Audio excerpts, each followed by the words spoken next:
With all due respect, Here's another one. the chair generally sets the agenda. Thank you for the update.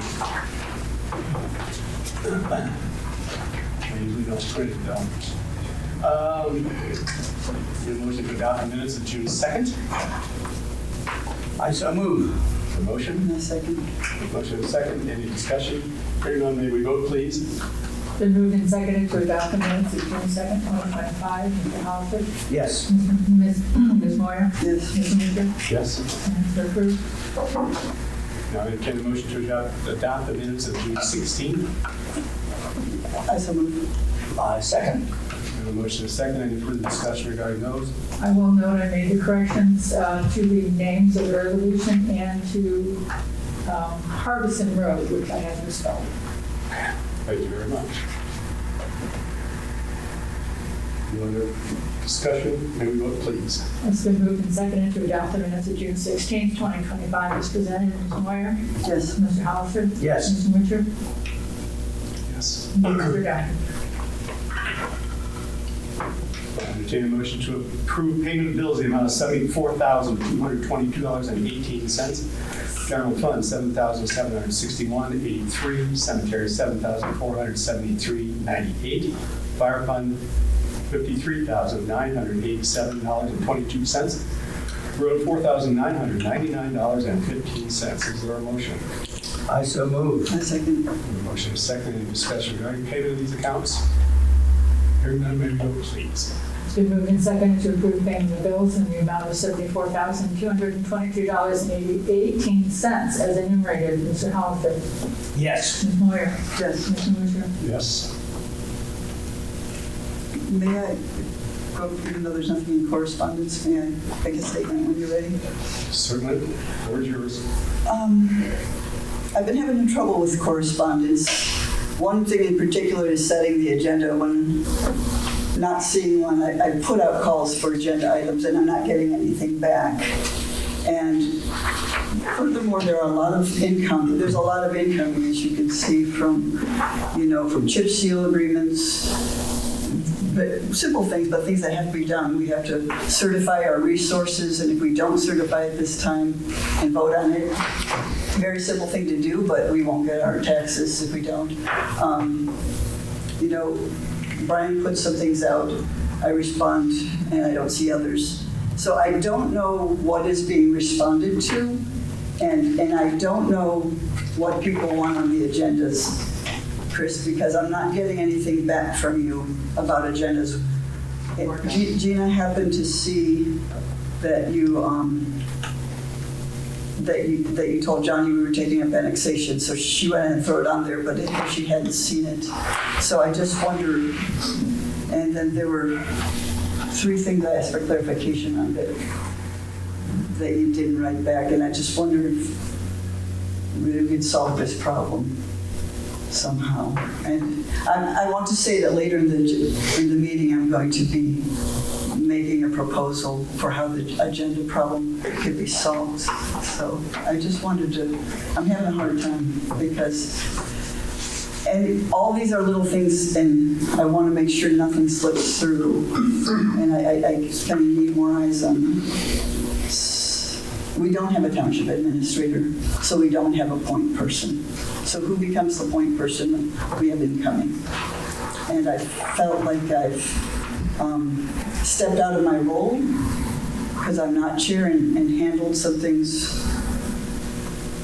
without having the title. I don't want to overstep my boundaries, but I have to make sure that it's done. And that's the statement I wanted to make. Anything else under correspondence? Item 5, public addition to the agenda. I notice we have a public hearing regarding text amendment 2025-04/T, which is for section 502, accessory structures. It's like Brian's firing up the system over there.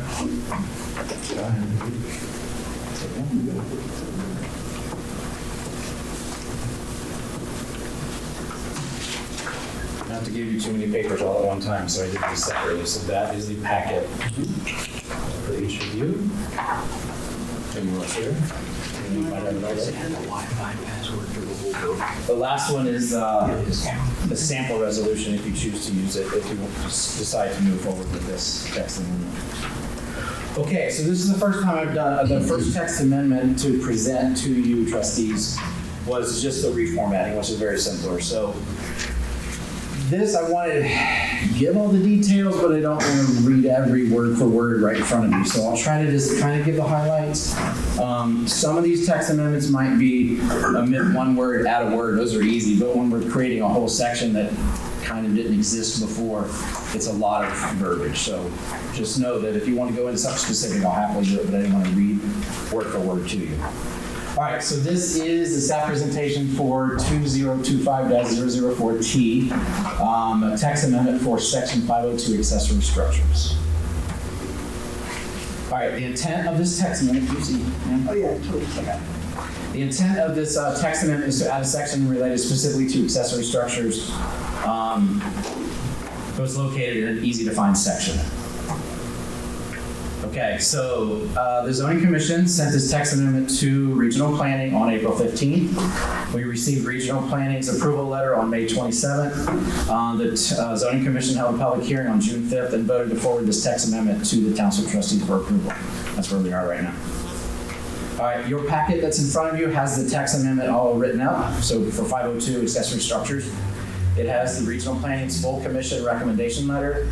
It has the Zoning Commission's recommendation letter to you.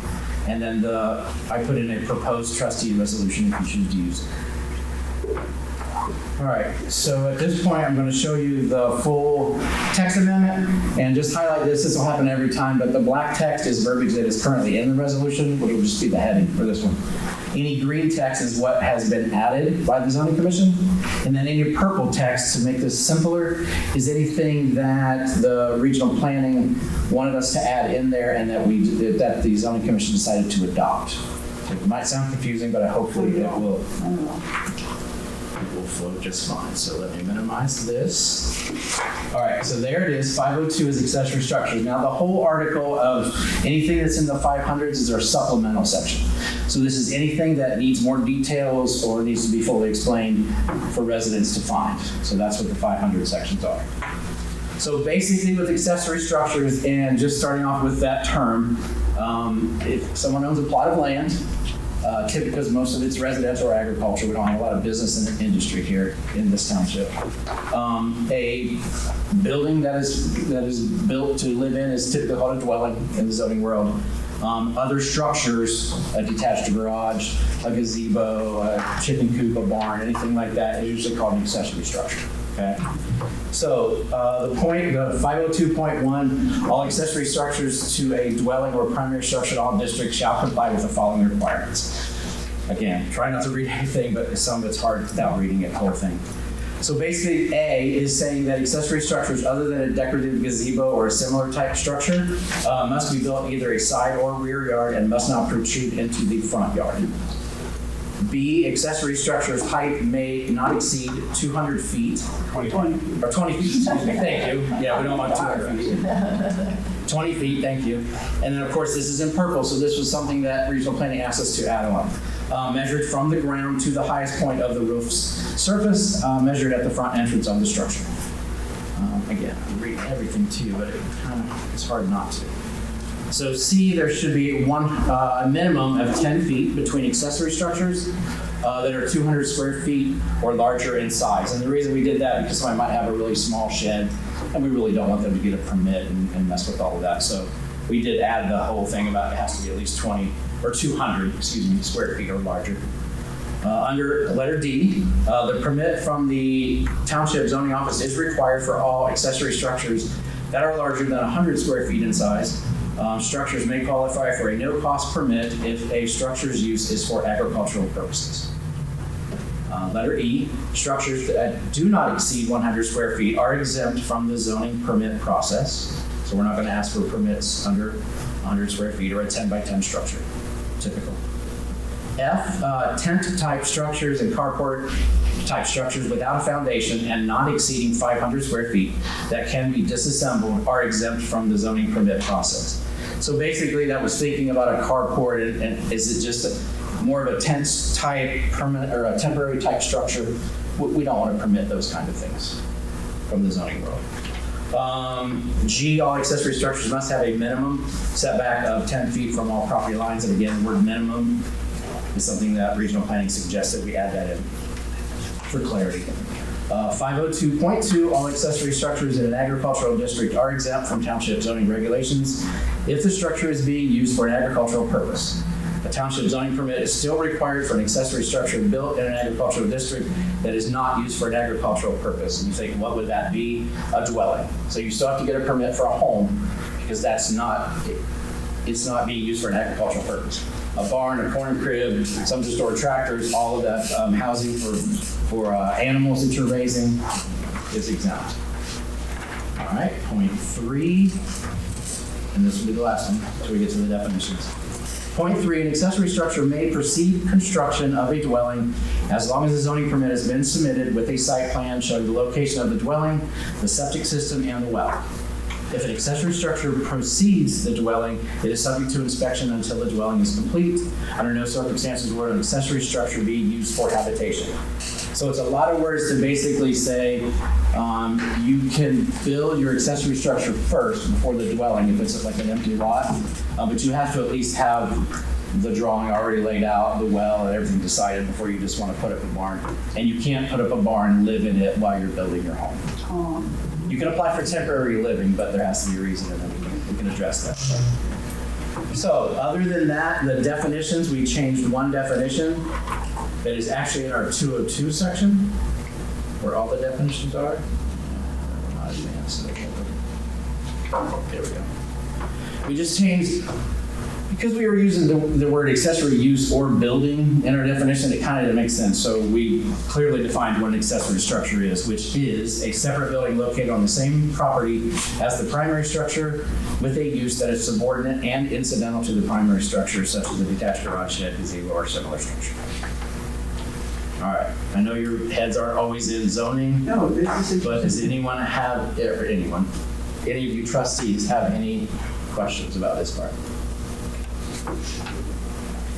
Okay, in front of you, and I do not have a printout version of this, is the letter from regional planning. So if you see, there were 3 things that regional planning wanted. The number 1 thing was to clarify how height is measured, which you saw we did that, correct? Pull that up. Right there in B. They wanted that particular, how we're going to measure. If we say it has to be so tall, or where you start from, or is the top part. The second one was to add the word minimum, where we were talking about in G, all accessory structures have to have a minimum setback. Before we just said a setback of 10 feet. It sounded like you could only do 10 feet. And then the last one is one that the zoning commission did not choose to adopt from regional planning. And they basically wanted to say the accessory structure may not proceed the construction. Our zoning commission, we talked about the pros and cons of that, but they decided to go with, and I agree with them, to go with you can at least build your accessory structure as long as we know you're going to build a house. Because really accessory structures are accessories to that main building or your dwelling. So you have to build a house and then you can build accessory structures too. So that meets the requirements that regional planning asked us to do. And Any other questions or comments? that's it on the presentation chart. I'll leave this up there in case I have to answer a question. It looks good to me.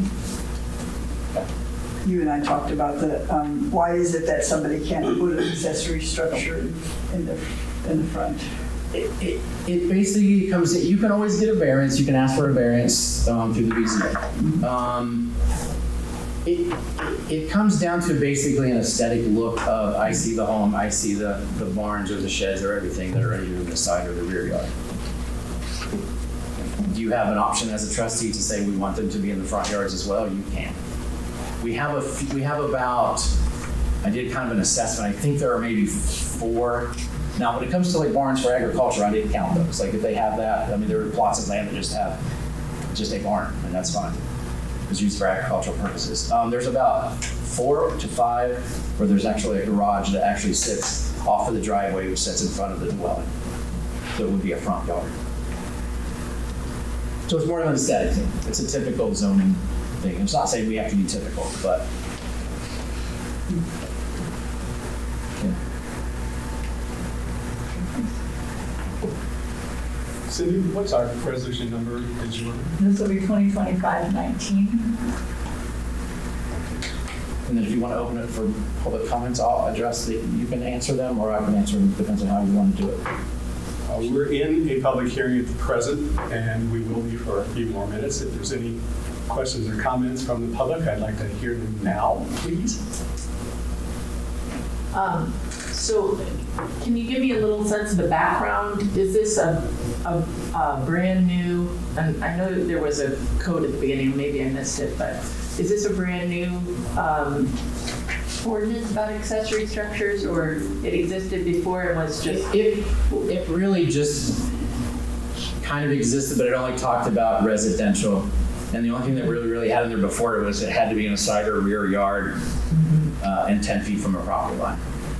I'm wondering about, there's got to be people out there who have like mother-in-law structures in like their garage and that sort of thing. Well, is the goal of this to kind of say that's not allowed? These are just honest questions. No, it's totally fine. And if you're not in the zoning world,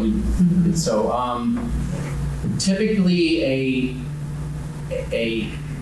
for every district that we have, so there's a couple different residential, agricultural, business, industry. Each one can have permitted and conditional uses within that. So a permitted use is a dwelling. So in a residential or agriculture, you can have a dwelling. So you can have a single family home on that plot of land. And then you can also have accessory structures because they are supplement to that dwelling. That's pretty standard through zoning everywhere, I would assume. I'm not up in everywhere, but it seems pretty typical. The key to our resolution or a zoning resolution in a township is to create it so that the residents know what they are allowed to do and your neighbors know what you're allowed to do, if that makes sense. So really we do it to try to protect an individual's rights to do whatever they want with their land, but we also try to keep the bigger picture of our comprehensive land use plan and what generally has happened in the past and what the laws are around it to find out what is commonplace. Like a common thing to do is allow accessory structures in a side and rear yard instead of a front yard, so that you don't have a big barn facing the road or you don't have a big garage. So those are just typically things that are done for, for the residents to know and understand. Did I answer your question or did I get lost? You may not know, Lori, that in our zoning resolution, accessory dwellings are not allowed on agricultural land. Okay. Yeah. That was They're kind of not permitted. That's what I was sort of getting at. Greene County has Sure that- has done their big 2040 plan, and they were really pushing for everyone to review that, because there are necessities sometimes for accessory dwellings and. Accessory dwellings have been around, and they're sometimes in municipalities and even in townships to allow a second home to be built. So right now, as it stands in our township, if you had that situation where you want to bring in a mother-in-law suite or bring on someone that's a family member, you would have to attach it to there. So you can build on an addition as long as it's connected to the original dwelling. house, just Yeah. like- Accessory dwellings, I will say, is something that, if it's done the right way, I feel is something that could be looked at, and we plan to look at that with the zoning commission. Okay. Now, it might not ever become a tax amendment, it might not ever be presented to the trustees, but it's still something that we'll probably discuss at some point in the next year to 2 years. Again, it might come this far, it might not. It depends on the zoning commission and how they feel. It should, or what works best for Miami Township. Yeah. I have a question. Are the current dwellings going to be grandfathered in? Yeah, anything that was done prior to zoning even, when I think it started in 1961, 62, It's called non-conforming, which means you're not conforming to the current. So let's say we're at 1962, we put in whatever it was in that resolution, and there was 10, 20, 30, 50 plots that didn't match that. They're all considered non-conforming, but it's legally non-conforming. So any change that we make now, anyone prior to that would be grandfathered in. Okay. And then when that property is sold, do they have to conform at that point? It's uses are a little bit different, but when it comes to actual structures, because it's really hard to tell someone, you built that 50 feet away and now I'm telling you it has to be 100 feet away, you have to move it. That doesn't make sense, right, when you change it. But a use, there's a possibility with that. So in other words, you're allowed to do X in an agricultural district, and then we change the rule. When someone is doing that use, but then they move and someone else wants to do that particular use, then no, they would not be allowed if the resolution does not allow that particular use. So buildings are usually fine because you don't typically ask people to move their building. That's ridiculous. But uses go with the individual, not necessarily the property. A great example is an agritourism permit, which we have several in the township. If somebody has an agritourism and they're doing it on that property, and then they move or they quit doing that activity for a 2-year time period, then someone else that would move into there wanting to do the same thing would have to apply for a new permit. Yeah, does that help? Yeah. I didn't get lost in your question. I got lost in yours. We still have a handful of non-conforming properties, building lots Sure. in the township that haven't been used yet, but they could be, you could have a conforming structure put on them and you wouldn't have to be concerned about the size of it. Not many, just a couple. Good other questions. I don't know if you want to address them or me, Chris. So. Yeah, I was just, for my own clarity, reworking the zoning resolution is something that you all have been working on for how many months at this? Well, since I've been here, we've kind of changed a little bit of focus in it, but doing text amendments that's what a zoning commission should be doing all the time. All the time. If a law changes, if generally the public's view of something has changed. I mean, we weren't talking about solar things 50 years ago, that kind of stuff. Actually, we were, but Well, you know what I'm saying. I'm trying to, 100 years instead. And you put this part of the resolution under 502, which at the moment is saved for, it looks like, where was it moved from, just out of curiosity? When the first text amendment that we've done this year, but we'll do it that way, since I've been here, was taking our resolution and really just rejumbling it and putting it in a different organization. Okay? So there is in our current resolution, which I have a copy of the whole one, it's also on our website.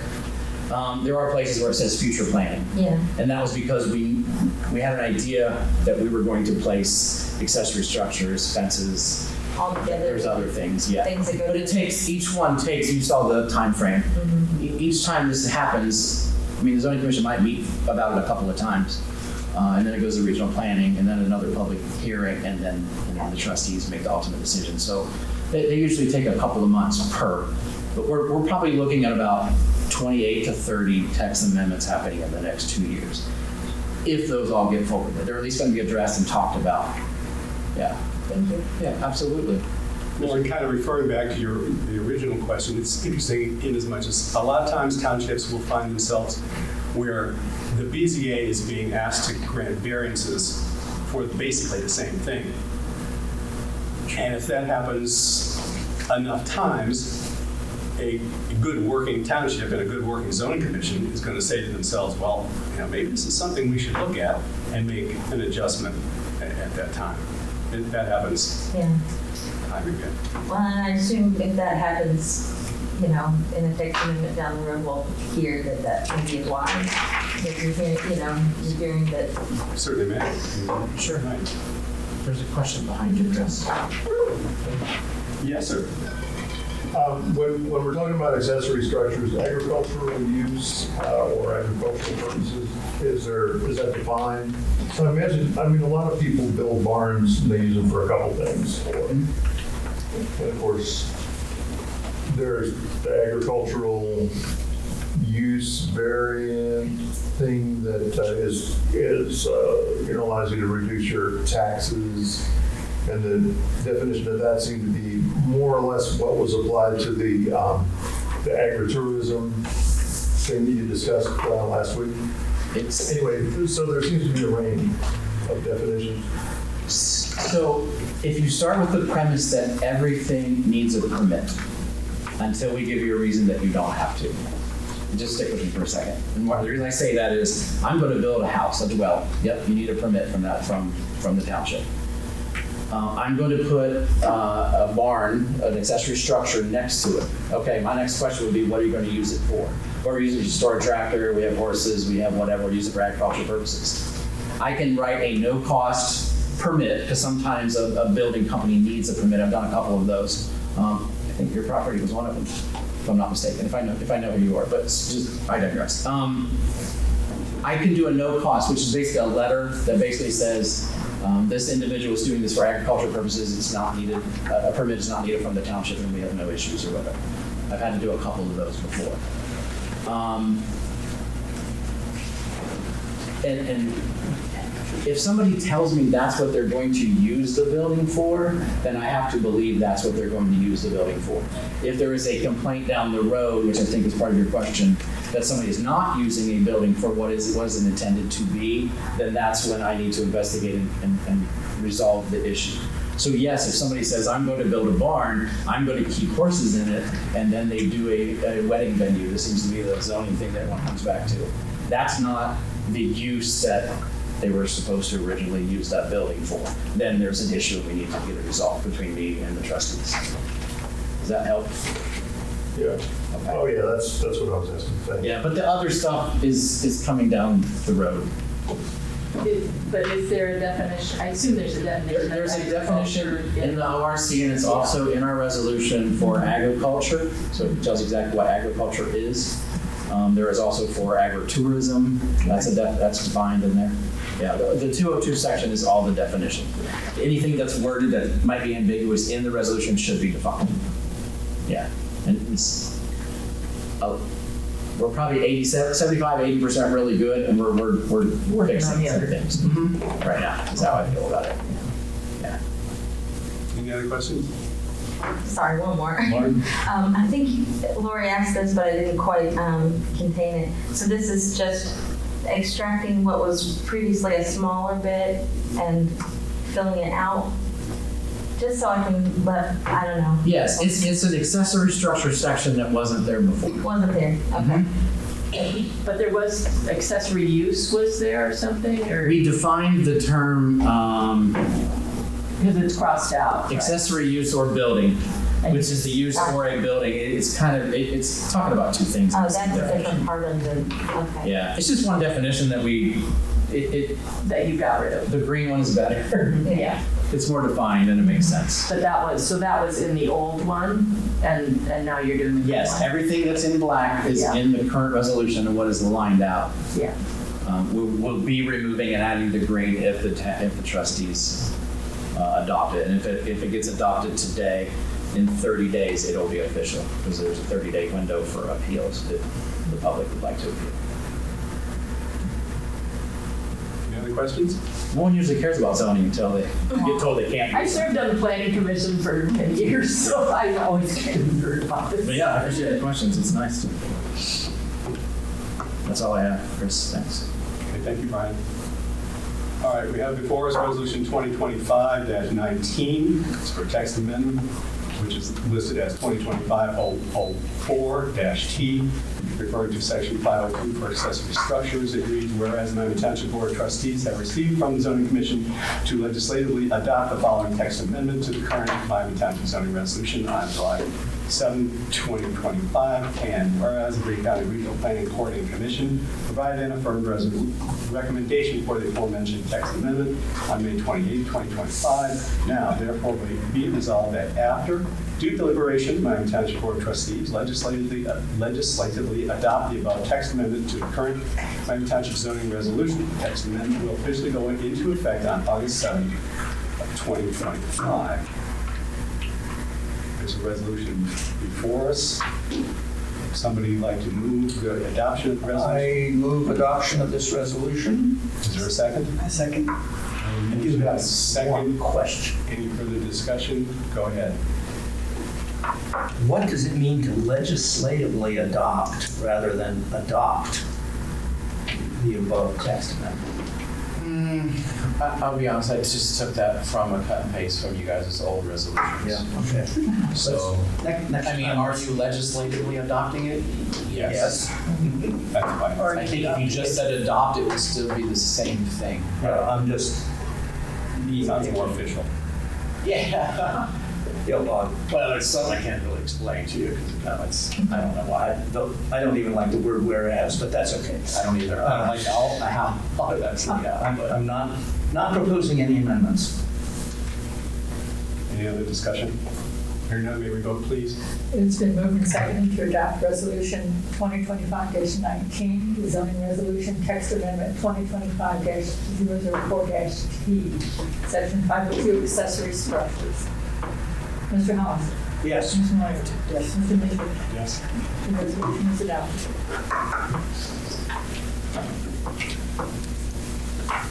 Yeah, see, make sure this gets to Gina. There's a lot of resolutions that have not needed help with through. All right. Moving right along.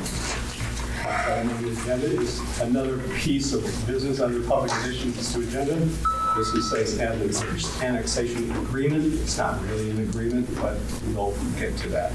A little while ago, the village manager sent us the village's annexation overview.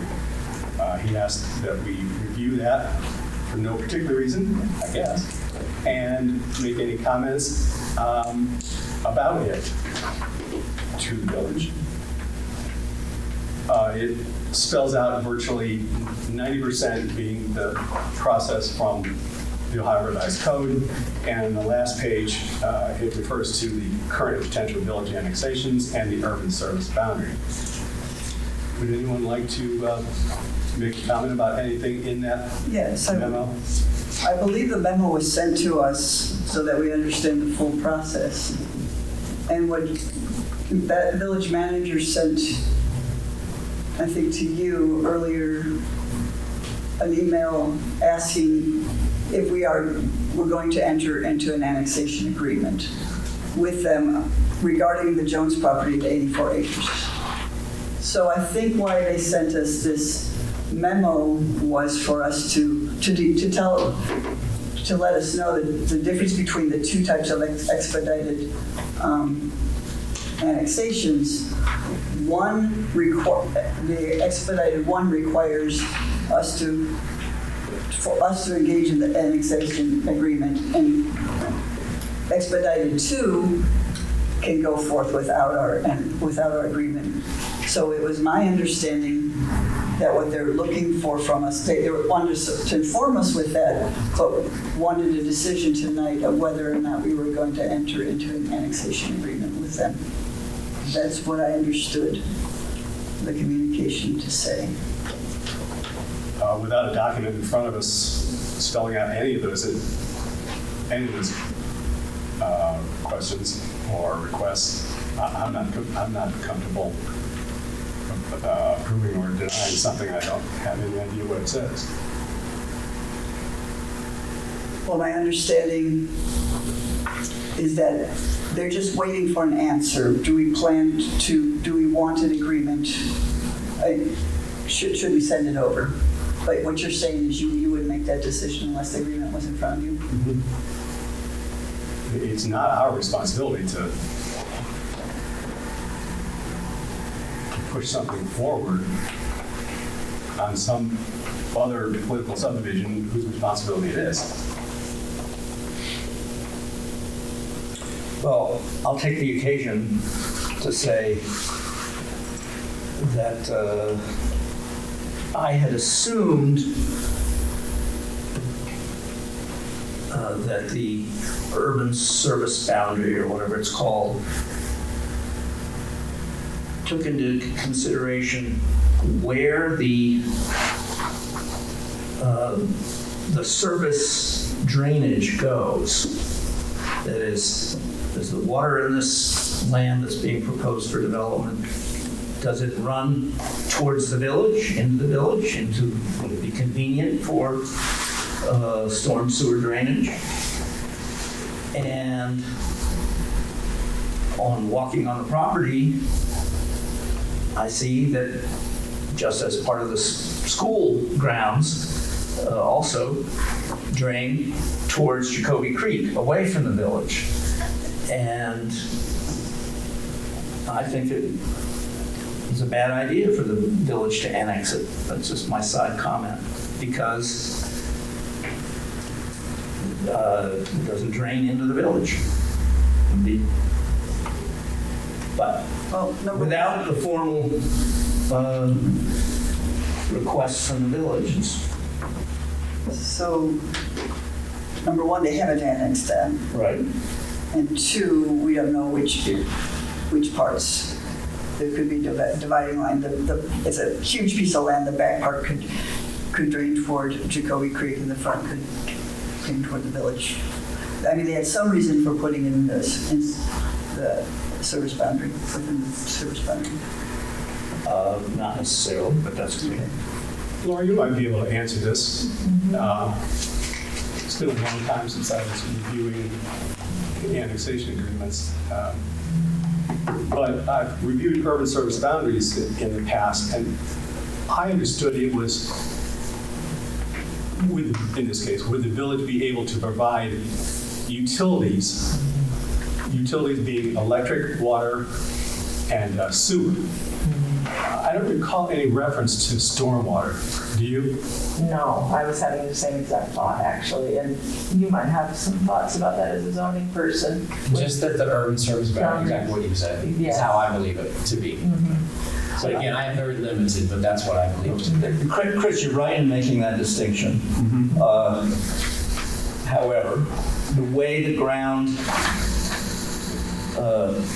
slowly slopes is an indicator of the likelihood of being able to run sewer drainage, gravity-fed sewer drains. But Well, if the village had not taken that into consideration when they established that urban service boundaries, then it's up to them to review it if they've made a mistake. yes, and so that's part of why I'm making this statement, hoping that it will, and I've made it to some council members, that I think you need, where's the closest sewer, and how deep is it, and would you be able to have gravity feed to that? Or maybe you're upgrading of sewer lines or planning to dig deeper, and so that's not an issue.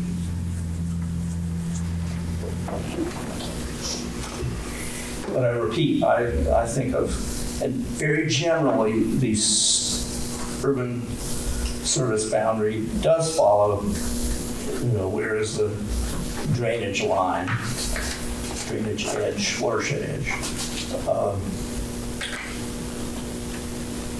But not strictly.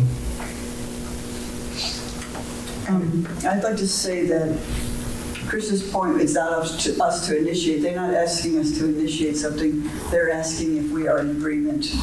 We actually did sign an annexation agreement for the, 127 acres across from the Clementine, across from the, what's the name of that farm? So we did sign that. So What's the name of that farm, Rick? I don't know what they call it. I guess that sounds like a pretty good name. But it's, I think, yeah, you said 28 acres, that's about right. 127 acres. East It of was a long time called Pitt State Farm. The piece east of East Inner Road is just 27 acres. Oh, yeah, I'm sorry. You're right, it's 27 acres. But I'm just saying, we did just this year sign an agreement with them on one. So, Yes, but it was in front of us. cool. We didn't know anything about it until it was in front of us. All right, anything else? Can I ask a question? I don't know if I'm allowed, actually. I can't remember what the format is, if I need to wait till new business to ask about this. Point of clarity. Oh, Your point of turn. clarity, yes. Just maybe I missed it, but because the land is not moving, if it's annexed, it wouldn't be moving from out of the township, right? It Correct. remains. And which kind of expedited, you made a distinction between that's number 2, so they need you to sign an agreement. No, Or they don't. if we sign an agreement, they can do an expedited one, which is Oh, a I very see. easy process that doesn't even require a hearing with the commission. I see. But, If we don't enter into agreement, then it's expedited too. gotcha. And if you don't, they could still do it anyway? Is that, okay. But they have to go to the county commission? Yeah, they have Okay, to. thank you. I'm sorry. I No. did a good I mean, thing, but. Then it's up to the county commission and whether or not our participation would affect the decision of the county commission. I don't know. Okay, gotcha. Thank you. Cindy, would you be able to note that the public hearing ended at 5:40? So, Thank you. Any other questions or comments regarding that request from us? Hearing none? Well, So yes, what time it is? will you be getting back to the village manager? Yes, I will. Okay. Yes. Chief? Yes, sir. Welcome aboard. Thank you. Wholehearted, Great to be here. wholehearted, warm welcome to you from everybody, Cindy. Everybody. Thank you very much. Everybody has welcomed me with open arms, and I appreciate that. So thank you. Especially these guys back here. Are we gonna ask them to swear at us? I mean, Good. I'm a little confused. I didn't know he took an oath, and if there's an oath here, we can give it to him. I just thought we appointed him, and it was a done deal. But Once again, I sent out communication and asked if you would do that. I'm not sure if you're not getting my emails or what. Okay. But I bought one just in okay, case. yeah, well then let's do that. But before you do, let's have a little point of clarification. I had a long conversation with our county prosecutor, Brian Cravagall, and he made it very clear to me that it's his opinion that we are overstepping our bounds in communicating via email and messages and doing close to public medium business that way. Why not? He suggested we not use email or messages for public business. And I told him I personally would not in the future. And so that's where we are on that thing. I'm sorry, but This I was told not to do it. This communication was an agenda. It says, I'm giving the chief the oath of office. Chris, could you do that? Are we to have, That's township business. we cannot communicate. That's preposterous. Well, That is not what's going on here. I can see points where we may have discussed there have been times, but to inform each other, I'm just Oh. saying what Brian told me. I think that's an overarching statement of what Brian told you. It would be impossible to conduct business without informing each other of what's going on. So when the Greene County engineer says, hey guys, you need to do a resolution for the collective bid that we're participating in, something. This is between trustees, not between the. No, but this is a point, so it comes in, what happens to it? It comes to a public meeting and we either approve it or deny it. It has to be written. Yeah. How does it get on the agenda? How does a resolution get written? It would be put on, it would be discussed, it would be brought before the board at a meeting, discussed, either approved or denied. Someone would go back and write the resolution, and at the next meeting, it would be approved.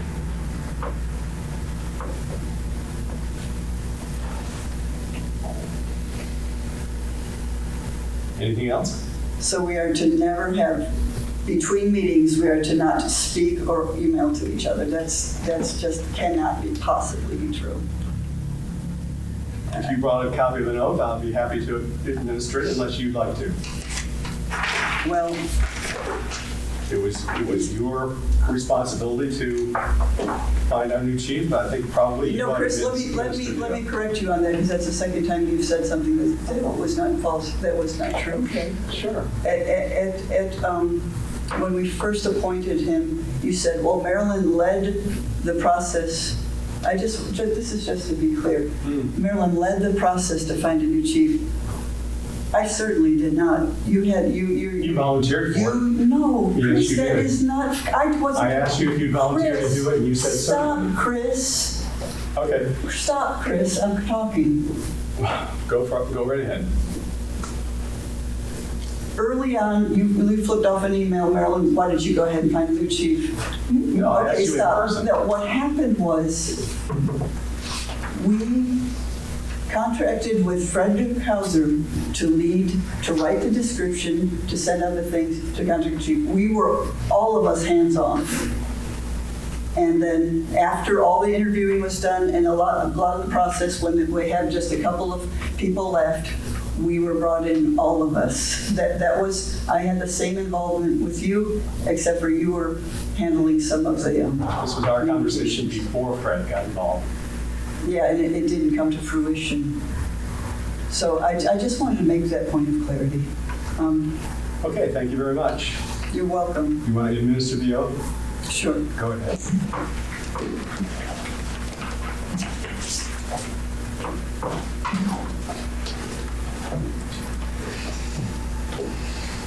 Raise your right hand, please. I, James Kennel, I, James Kennel, solemnly swear that I will support the Constitution of the United States solemnly swear that I will support the Constitution of the United States and the Constitution of this state, and the Constitution of this state, that I will faithfully perform the duties of Fire Chief for Miami Township Fire Rescue that I will faithfully perform the duties of Fire Chief for Miami Township Fire Rescue to the best of my ability to the best of my ability, and in accordance with the laws now in effect in accordance with the laws now in effect and hereafter enacted. and hereafter enacted. So help me God. So help me God.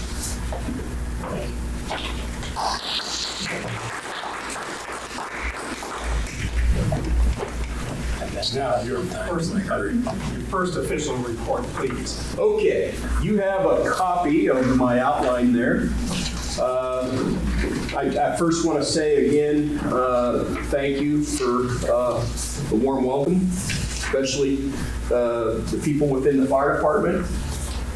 Nate, who's been your acting assistant chief, I can tell you that guy is top notch and really knows a lot and really involved in a lot. I'm here to help him and accommodate him and provide some mentorship for the time that I'm here.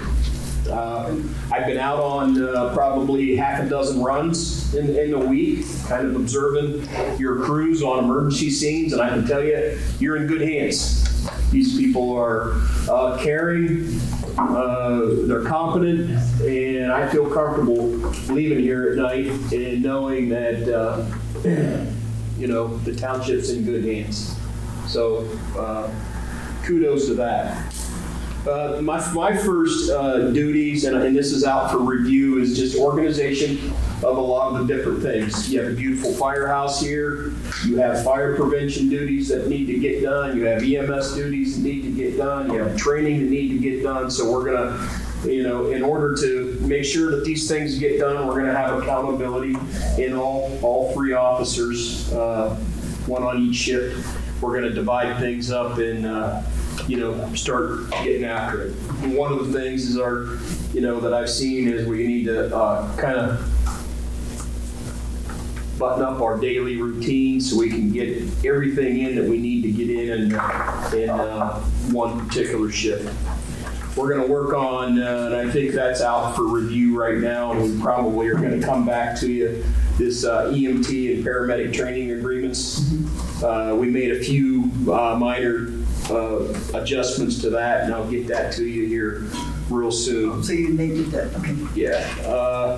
The drug kit change for EMS For some reason, we got away from that, and this is a really good program that I'm impressed with, where the hospitals exchange your drug. When you use one drug out of the drug kit, they give you a whole new kit, and it's cheaper and it's better. And I don't know why we ever got away from it, so we're trying to get back to that, and that's probably coming real soon. Our voicemail boxes have changed to update all the new names, the new chief, and so on and so forth. We're looking into the website. There's a lot of updates that need to be done on the website. It's a few years old. But we're trying to figure out who's got the administrative capabilities to do that. I think we called the company today, and we're going to probably get that under control here real soon. Some of the staffing numbers, I look at the staffing daily, making sure those numbers you have there in front of you. It's also on my outline sheet. And we have 4 regular part-timers, and there's 2 of them that are in the position to where they work every 3rd day consistently. They wouldn't be to the maximum number at the end of the year. So we're possibly going to bring those folks in on every 3rd day. We're offering that just so we have some consistency. I don't ever want to get down to the point where we're possibly only having, if we have a call off, we only have 1 person on duty. We don't want to get to that where we're forcing people in. So we're working on some staffing things there. Recruitment of part-time personnel. And when I meet with the neighboring chiefs in the schools, the training coordinators, the training directors of the programs, I'm gonna have a nice list of people that possibly they've turned away, or they haven't used, because they may have a pool of people, and possibly bring on some part-time folks. As far as the building and apparatus go, your apparatus is, frontline apparatus in pretty good shape. You got a pickup truck out back that we need to talk about that doesn't run, and possibly get rid of that, and an old tanker in the back that we could possibly talk about, getting rid of those vehicles. In the coming days, when we get the duties pretty much divvied up, we're going to talk about evaluating and making sure that we're getting all the testing done that needs to be testing, as hose, your SCBAs, and stuff like that, evaluated, and I'll report back on any issues that we have there. We're going to be meeting on the budget in the coming days, because I think that's due here pretty soon. I want to make sure I'm meeting any expectations that I have for the budget, and I kind of have some questions, so go from there. So that's it. Been here 7 days now, so again, thank you. And appreciate it. Appreciate the community support, and really like the banner across the road. I can see that every morning coming in. Makes me feel pretty good. I know it does the crews as well. The gifts you brought us today, that's community support is everything. So thank you for that.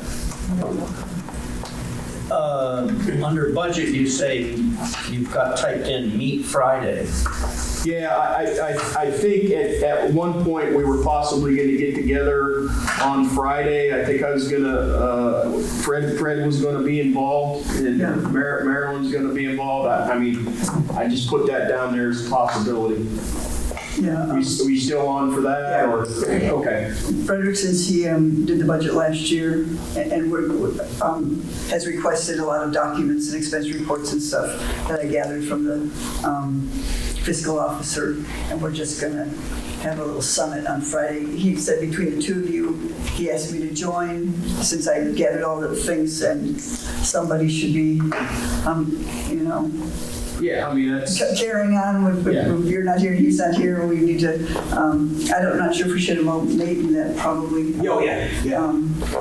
Or So- he will. I don't think he's going to be here Friday, but I'll he's keep not here on you. Fridays. I'll keep you apprised. Yeah. It's a big thing. Is I just I just need a direction on the Yeah, budget. I understand this and all that kind of stuff. So And originally, when we went down to the 2-person staffing, 2 to 3-person staffing, that was to we're having a lot of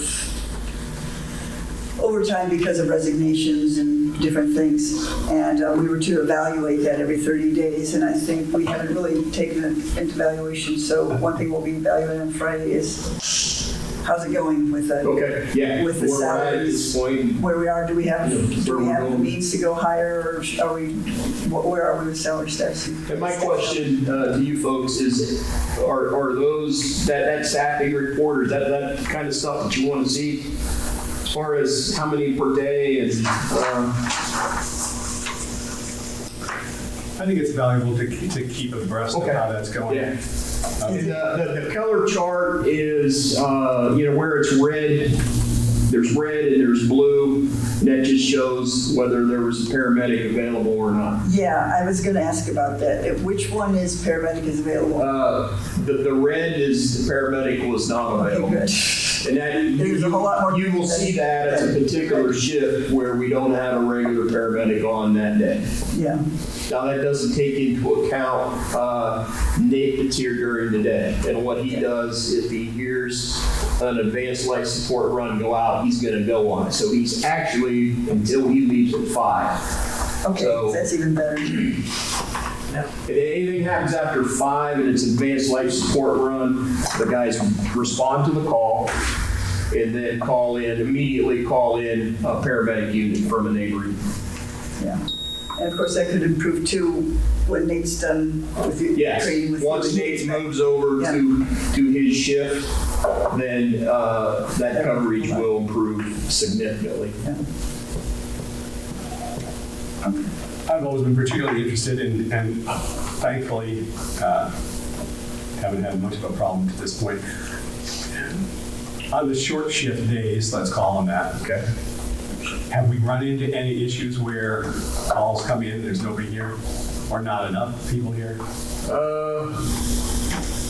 No, because I can tell you that 80, probably even 90% here are EMS runs, and so they're getting out the door on the EMS runs.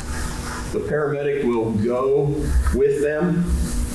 Like today, for example, it was possibly an advance run because of some of the comments that we got. Myself and Nate responded with them. It wasn't a paramedic level run, so they went ahead and transported to the hospital. So then the two of us came back to the station in case another run comes in.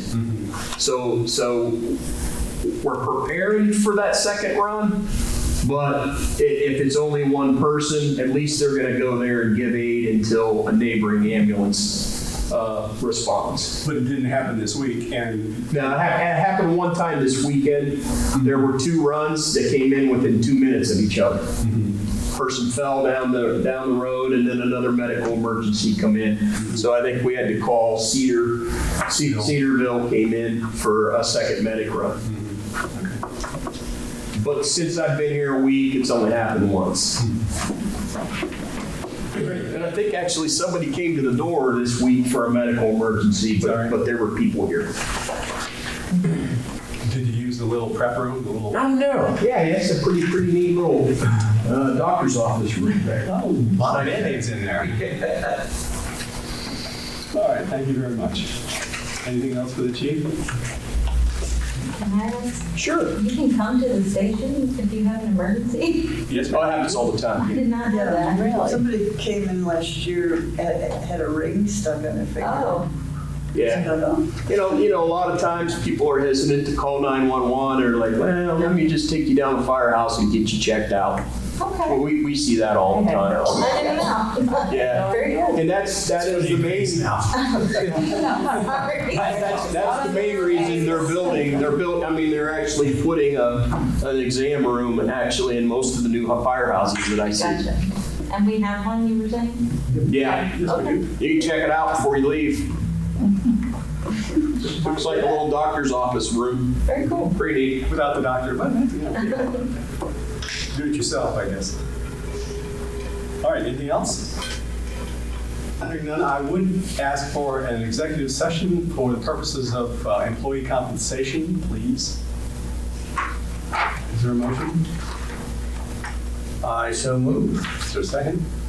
I'll second. May we vote, please? So moving second for an recess to executive session for the discussion of employee compensation. Mr. Hollister. Yes. Ms. Moyer. Yes, we should have an ORC number on that. I will make sure that it's included. Ms. Mosher? Yes. At 6:02. Can I clarify, is this the same as the one that's on the printed agenda? I have no idea. It is not. Okay, 'cause that one says, just Yeah. consider. So will there be a second executive session? I hope so. Okay. As a result of executive session, I'm going to make a motion that we award Captain Ayers a $5,000 bonus for the exemplary work that he did, taking over on very short notice as acting assistant chief, which was the same thing as acting chief, for a 6-month period. And he was originally told it would probably be a 2-month period. And he stepped up and didn't complain and did a lot more than we expected him to do. And he's still doing it in a role now that he's continuing. But I'm speaking of the time when he was by himself at the helm of the ship. That's my motion. I'll second it. So motion and a second. Any further discussion? Yes, I remember how you regretted that we put him in that position when it happened and how you were dead set against it. I don't mean to be, okay, I'm sorry. I love what Nate has done. And I've even had thoughts of myself. We should reward him and let him know how much we appreciate how he stepped up. What I object to right now is going into that room, not knowing why I was going there and having no idea that this was on the agenda tonight and that this number was pulled out of the air and I'm to consider this tonight. You don't agree to vote against it. It's improper, Chris, for you to bring something and not give us, to blindside us with these things. And this has nothing against Nate, and if I had given time to consider, I might have said it. But I think this exemplifies what I've experienced in the last 3 years, where I come into a meeting and it could be someone asking for $113,000. Let's not get this personal, Marilyn. We have a motion. It's not personal. You're making it It's personal. not personal, Chris. You're making it It's personal. about you refusing to set an agenda that I can count on. It is. You would not even contribute to the agenda this time. And I don't want to be adversarial. I've just had a very rough week of driving blind, not knowing what this meeting was going to be and taking over and creating agenda myself so that there would be something tonight. So this has nothing to do with Captain Ayers. This has to do with a process that is improper. Thank you. We have a motion and a second. May we vote, please?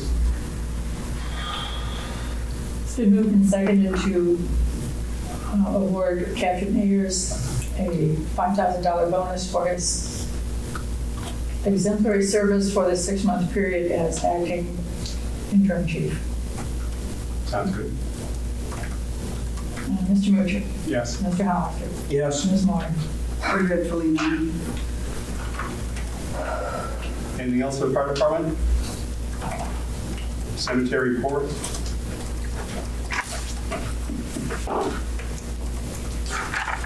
Is this for me? Yeah, I was wondering, I believe when you proposed the idea to extend the cemetery again for the cemetery pine development, Cynthia, if I'm not mistaken, I know you remember these things, we agreed to $15,000 to do that. And I was just wondering, I would like to formally request a report, and you don't have to do tonight, but for next time, where are we with that $15,000? I've been noticing many things being purchased, many new roads going in. we never got a budget or a list of what you were going to do.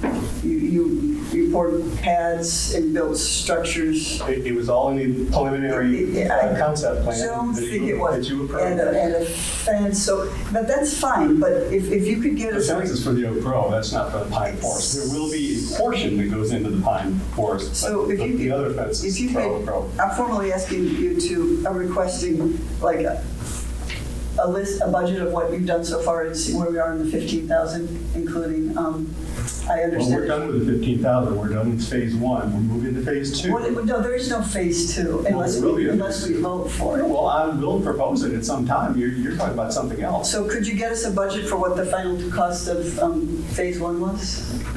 And what you spent, including the, I think Gina could give you that number. And she's in charge of expenses. and in phase two, you'll have, phase two isn't a given, you'll have to give us a budget and a proposal. And at this time, I would like to have more people involved with the things that you purchase. Yeah, I would, because you went ahead and you purchased, you got a pad laid, and you purchased a rock that you liked, and you built a gazebo, you built a. It was all in the concept. I don't think it was. Go look at the map, I don't know where the map went, but So, concept map's around here somewhere. before I would, and I hope you too, Mr. Hollister, before I would approve a phase two, I would like to do it, set a new precedent of having it budgeted and approved. Thank you, I appreciate that. Well, And let I'll me just say- take a couple minutes. I certainly wasn't planning on this, and so some of these numbers are probably round. But when I was approached in 2012 and asked if the township, that we had to take over the Glen Forest Cemetery, that was the requirement, but it was put a different way. I was basically volunteered to be in charge of it, and I spent hundreds and hundreds and hundreds of hours working on cleaning that older portion up. And I spent hundreds and hundreds and hundreds of hours on developing five new sections on the eastern portion of the cemetery. And the intention of that was to provide not only a place for township and village residents to rest their weary bones for eternity, but also to provide income for Miami Township in order to be able to maintain those graves that those people will be sitting in, lying in, I'm sorry. So up until now, and of course the Pine Forest isn't open yet, but there's 309 available graves there. At current prices, that's $750 a grave, roughly for everywhere, Prairie not included, although there's not many of those left. That's roughly a total income. Well, there's roughly about 2,000 available graves to sell. Probably 1,700 in the eastern portion. I found an additional 300 in the western portion that the association turned over, saying that there was virtually no space available on the western portion, but I was able to find about 300 individual graves. There's very few double graves. I digress. So if there's roughly 2,000 available graves at current prices, that's $1.5 million of income for Miami Township to provide in perpetuity, because the township's going to be in perpetuity, maintenance for the citizens who are buried there. I've roughly spent $175,000 in that whole project. That's everything. That's the work I did on the west side. That includes all the computerization work. I'm not going into all this, but opening up the east side, getting the overhead gate built, entrance gate, the fencing, the the chip sealing of the blacktop, the trees, all of those things. And then, of course, the prairie. The eastern section cost about $125,000 to get together. Prairie cost about 25. Oak Grove cost about 25. Pine Forest probably will end up being about 25 also. So for 175,000, I've turned that into $1.5 million of potential income for Miami Township. I think that's a pretty good return on investment. And to nickel and dime me, to try and nickel and dime me on the work that I do to make these cemetery sections happen, I'm too much of a Christian to say. So I hope you understand that I do this only for the betterment of Miami Township. It has nothing to do with my personal work involved. The work is done to provide a resting place for residents when their time comes. And frankly, if you look back at the sales of graves since we took over, very much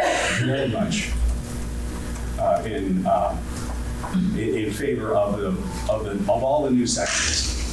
We've sold really hardly any in the old section, but we've sold tons of them in all the new sections, and that has provided us with an excellent income. Has also provided us with the funds to build these new sections and to complete these new sections. And I believe of course, I'm certainly no accountant, and I don't know township finances like you do, but I think there's a fair amount of money still in the cemetery fund that is unappropriated. Well, and if I need another $10,000 to finish the Pine Forest, that's probably what it's going to be. well, if we vote for it. Vote or not. Well, here's the thing. There's no way. First of all, I appreciate it all that you've done. It's a little unusual that a person builds their dream cemetery with their own, just spending and not having budgets and things, and without bringing designs very much forth for people. But there's no way you've only spent $175,000. And this isn't a fight. The columbariums alone cost them $48,000. Okay, it's much more than that. The thing about that I've been warned about Bath Township is because cemeteries are in perpetuity, and it hasn't been.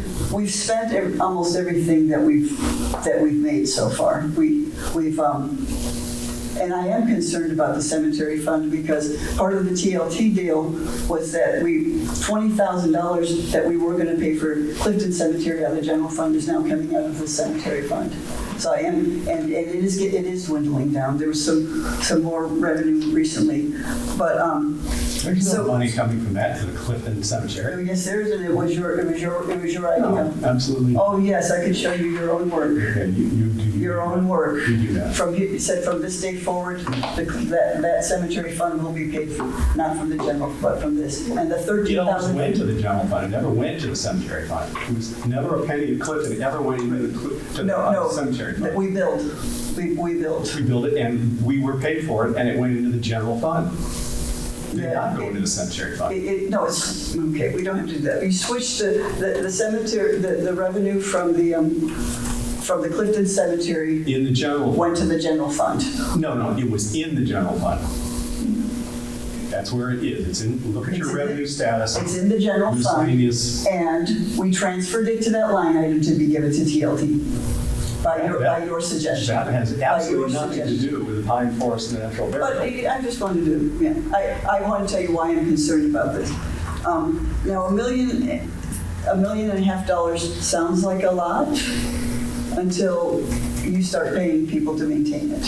And actually, there's a huge subsidy has been the time our roads and some people have worked to do it, but $1.5 million in perpetuity, if somebody's making $100,000, that's 15 years. So I'm thinking about future.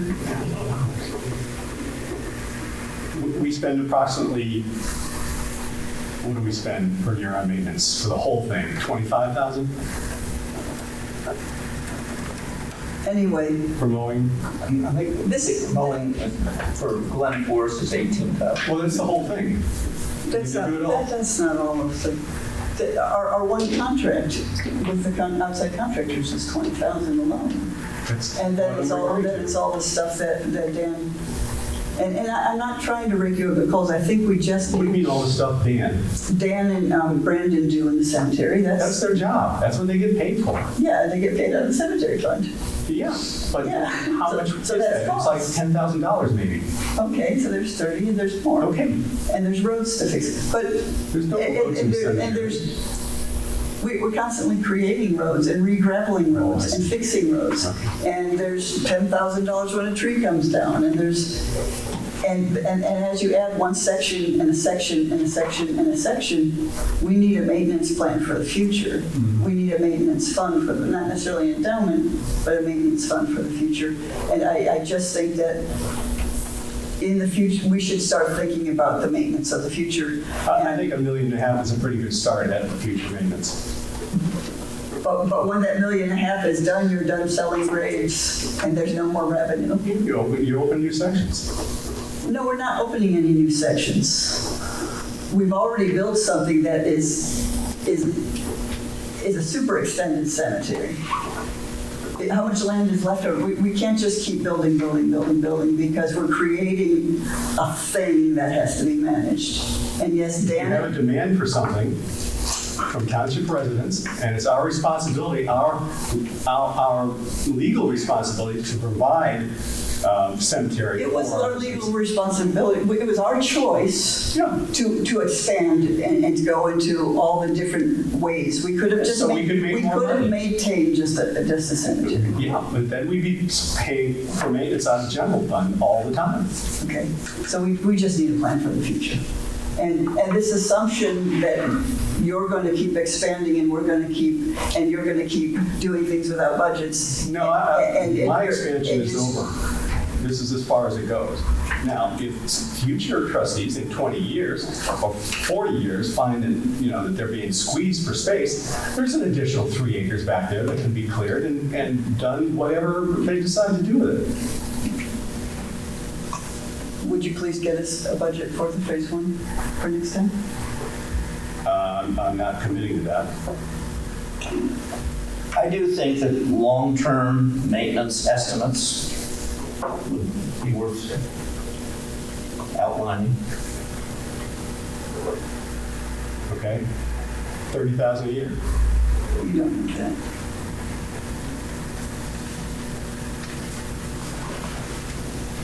All right. I suppose this is for work with future trustees. Road report, resolution to accept chip seal collective bid.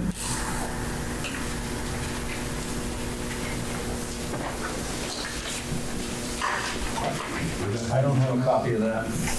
I didn't make a copy for it. I sent it to you guys. I have a copy here.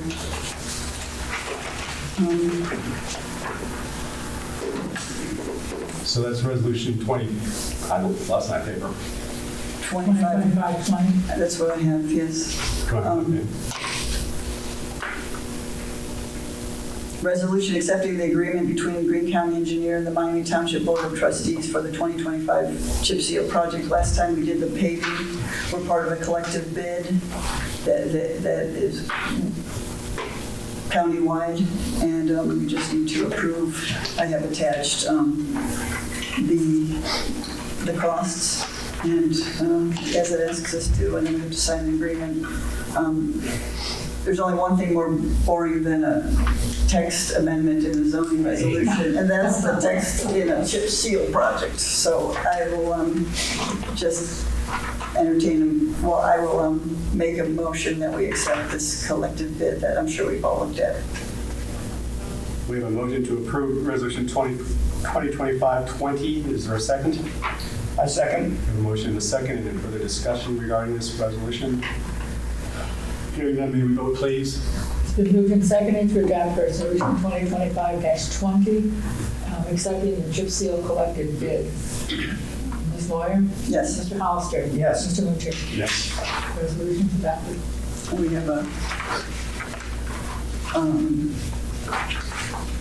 agreement to sign, so if you could sign the first page and the second page, and I can catch down at another time. What's Dan up to right now?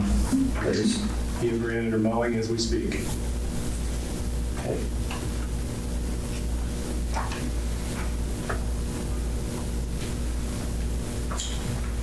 Can I ask for clarification on something?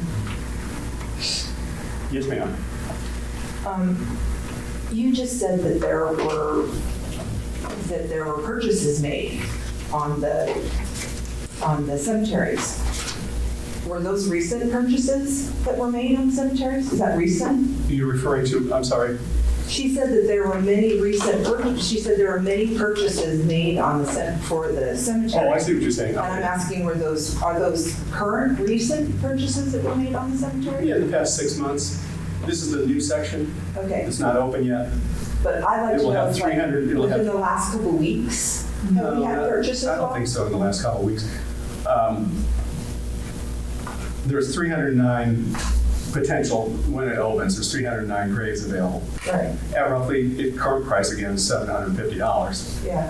You're looking at about $250,000 of income on a $25,000 investment. Seems to be fairly reasonable. So no recent purchases have been made. You haven't made any recent purchases in the last several weeks, in the last, say, 3 weeks on the cemetery materials. You yourself have not made any recent purchases on the cemetery. I may have got last week some weed killer. Okay. I'm feeling really concerned, the fact that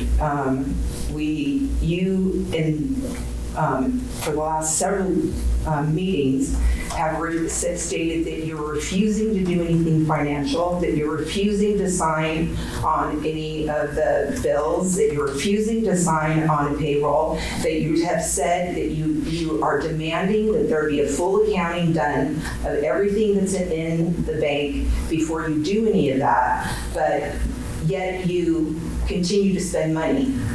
You just spent $5,000. We just spent $55,000 on. But you're not signing. So you're saying that you're not signing anything. So it's. That doesn't mean that it doesn't need to be done. But then why are you refusing to do that? As soon as I see an independent audit, then I'll be comfortable enough to sign. That doesn't make any sense. Okay. That doesn't make any sense. It makes no sense that you say that you're refusing to sign the bills, you're refusing to sign payroll, you're demanding that there be an audit, and yet you're turning around and choosing to spend money when it's appropriate for you to do that. That tells me that you're. The business of the township needs to continue. Yes, and that means that you need to do your job. What I'm trying to do is to get some accurate figures. It's been perfectly obvious to the whole board and to the whole village and all of social media that we don't agree on our finances. So we need an independent audit to determine exactly what our finances are. That's first. I've asked our fiscal officer. First of all, that's a very vague request. An auditor is not going to help us do the work at hand. In fact, I have a proposal later today that may help us do some of the work at hand. But having an auditor come in to fix this is not going to fix our problem. And if you have a rationale for it, perhaps you should. Instead of boycotting paying the bills, you should. So we know how much money we have to spend. You should write a resolution. Then why are you spending money if you don't know how much money you have to spend? Why are you still choosing to spend money where you think it's appropriate? That tells me that your decision not to pay bills and your decision not to do that is retaliatory in nature.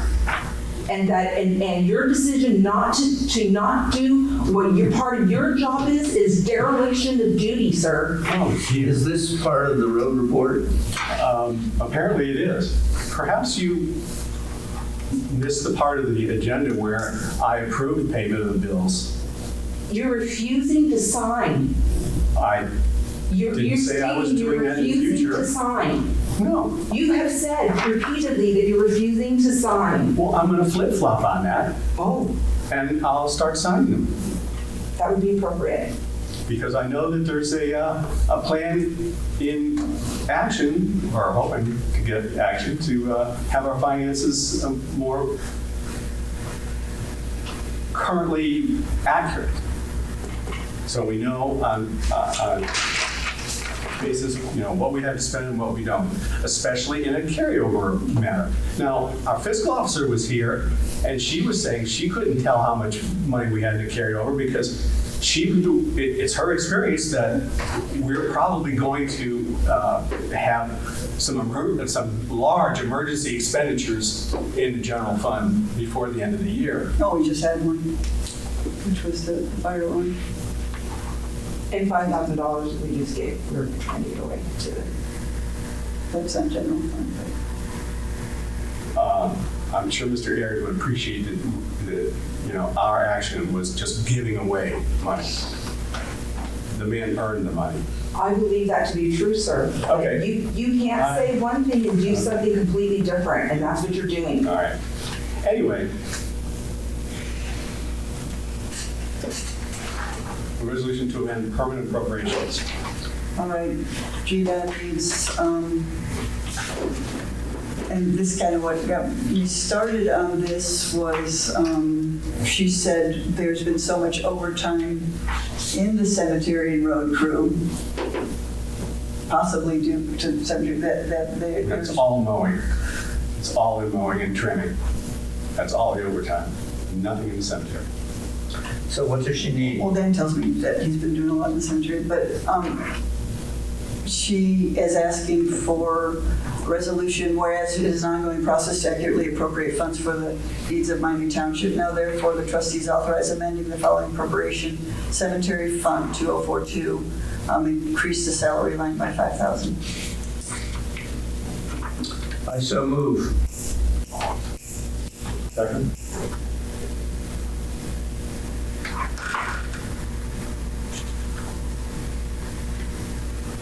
Been moved in second. Any further discussion? Hearing none, may we vote, please? It's been moved and seconded to adopt resolution 2025-21, amendment to permanent appropriations, as specified. Mr. Hollister? Yes. Mr. Mutcher? Yes. Ms. Moyer? Yes. Resolution approved. Let's see it again.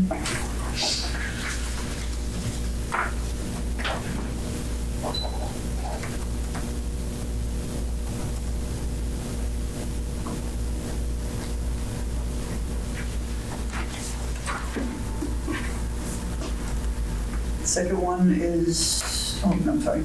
Go ahead. Authorization of the estimated tax revenue.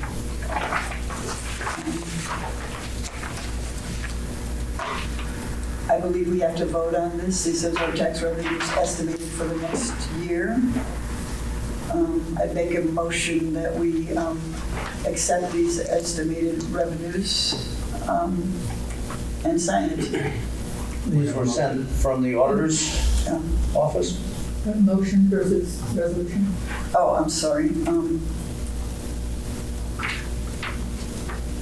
You know what? It will be a motion. It can be a motion, can't it? Do you know, Chris? I believe it can. It'll be a motion. A motion to We're authorize. not spending money, we're accepting that. We can Okay, gladly accept it. thank you. I make a motion to authorize our estimated tax revenue that's sent by the auditor. I second that motion. Any further discussion? Hearing none, may we vote, please? It's been moved and seconded to accept the 2026 authorization of estimated tax revenue. Ms. Moyer? Yes. Mr. Hollister? Yes. Mr. Mutcher? Yes. And you can sign Motion that. approved.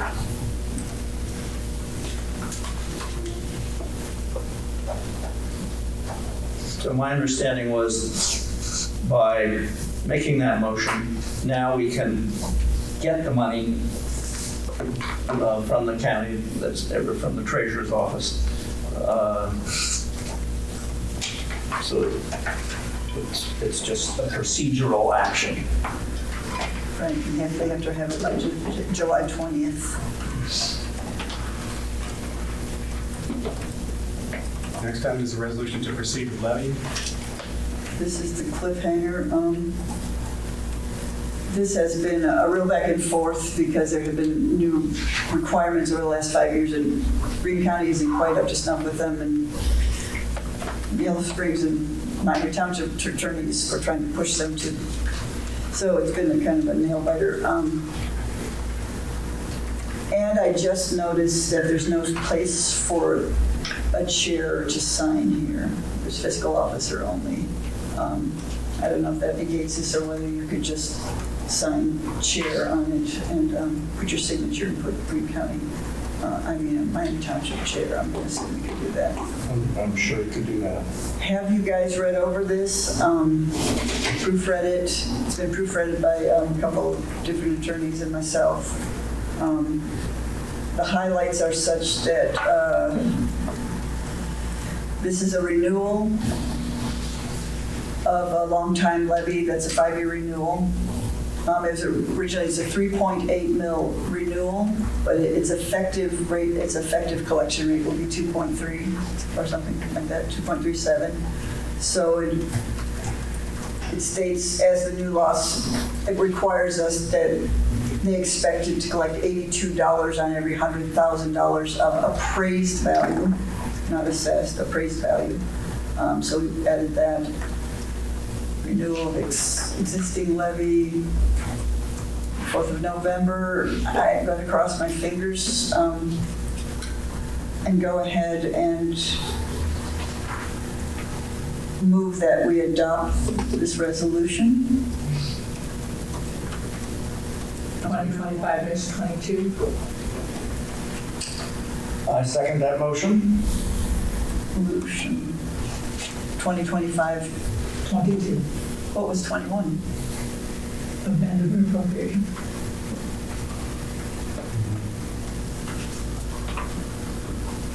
And yeah, seconded. Moved and seconded. Any further discussion regarding this resolution? The only thing I'm just going to throw out here is the resolution to proceed. The taxing authority was basically, the same thing that we tried for the spring levy, and it was rejected by the Greene County prosecutor for the language in that one. I think it was rejected by the Secretary of State. And then it was referred to the county prosecutor who rejected it. So hopefully they reviewed it and approved it. So, any other discussion? Don, did you second? Yes. Yes. Here we go, please. It's been moved and seconded to adopt resolution 2025-22, proceeding, resolution to proceed with the levy renewal. Ms. Moyer? Yes. Mr. Johnston? Yes. Mr. Mutcher? Yes. Resolution approved. I'm going to go ahead and put Chris Mutcher, chair. Miami board. I signed that one. Okay, you signed that one. How did you sign it? Chris Mutcher, chair.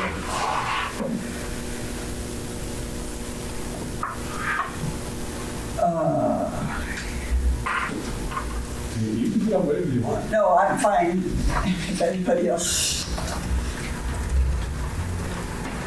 I'm paranoid. So this needs to be delivered to the Board of Elections? Do we feel that this is sufficient? Is it approved? Something, chair. Okay. I'll assume that's. Is the next step delivering this to the Board of Elections? This plus the first resolution plus the certification, yeah. Okay. Oh, confused. Okay.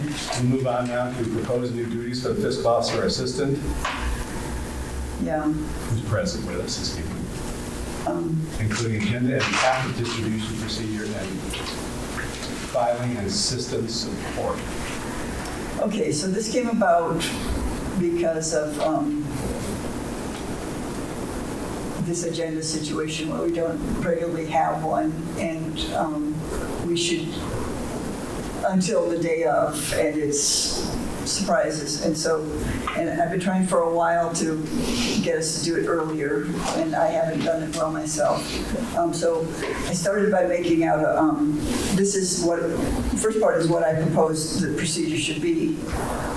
And I envision, and I talked with Cynthia, this is coming from me, it's coming from Gina asking for this, plus some other things.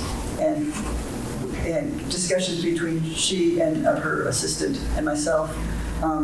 So the procedure would be, Cynthia would have an all-call for the agenda the Wednesday before the meeting. And she would tell us that our agenda items are due by Friday at 10 a.m. with supporting documents. If it's a resolution, the resolution or anything else that we're supporting. So then the board meeting packet would be distributed to elected officials by 12 noon on Friday. And it would also be posted to the website at that time and be made available to citizens who sign up to receive it by email. So that we always have our agenda the Friday before, and people can reliably go to our website and see it while it's coming down. And then the additional items may be considered by the board at the commencement of a board meeting, but a majority of vote is necessary to add the agenda.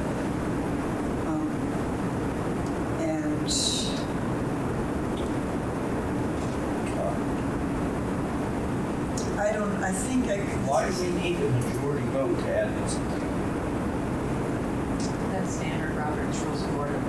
Yeah, I feel comfortable if one of us has an emergency issue, then one of us should be able to put it on the agenda. I think this basic change would be very valuable to do it, but I don't like the idea that we can't add.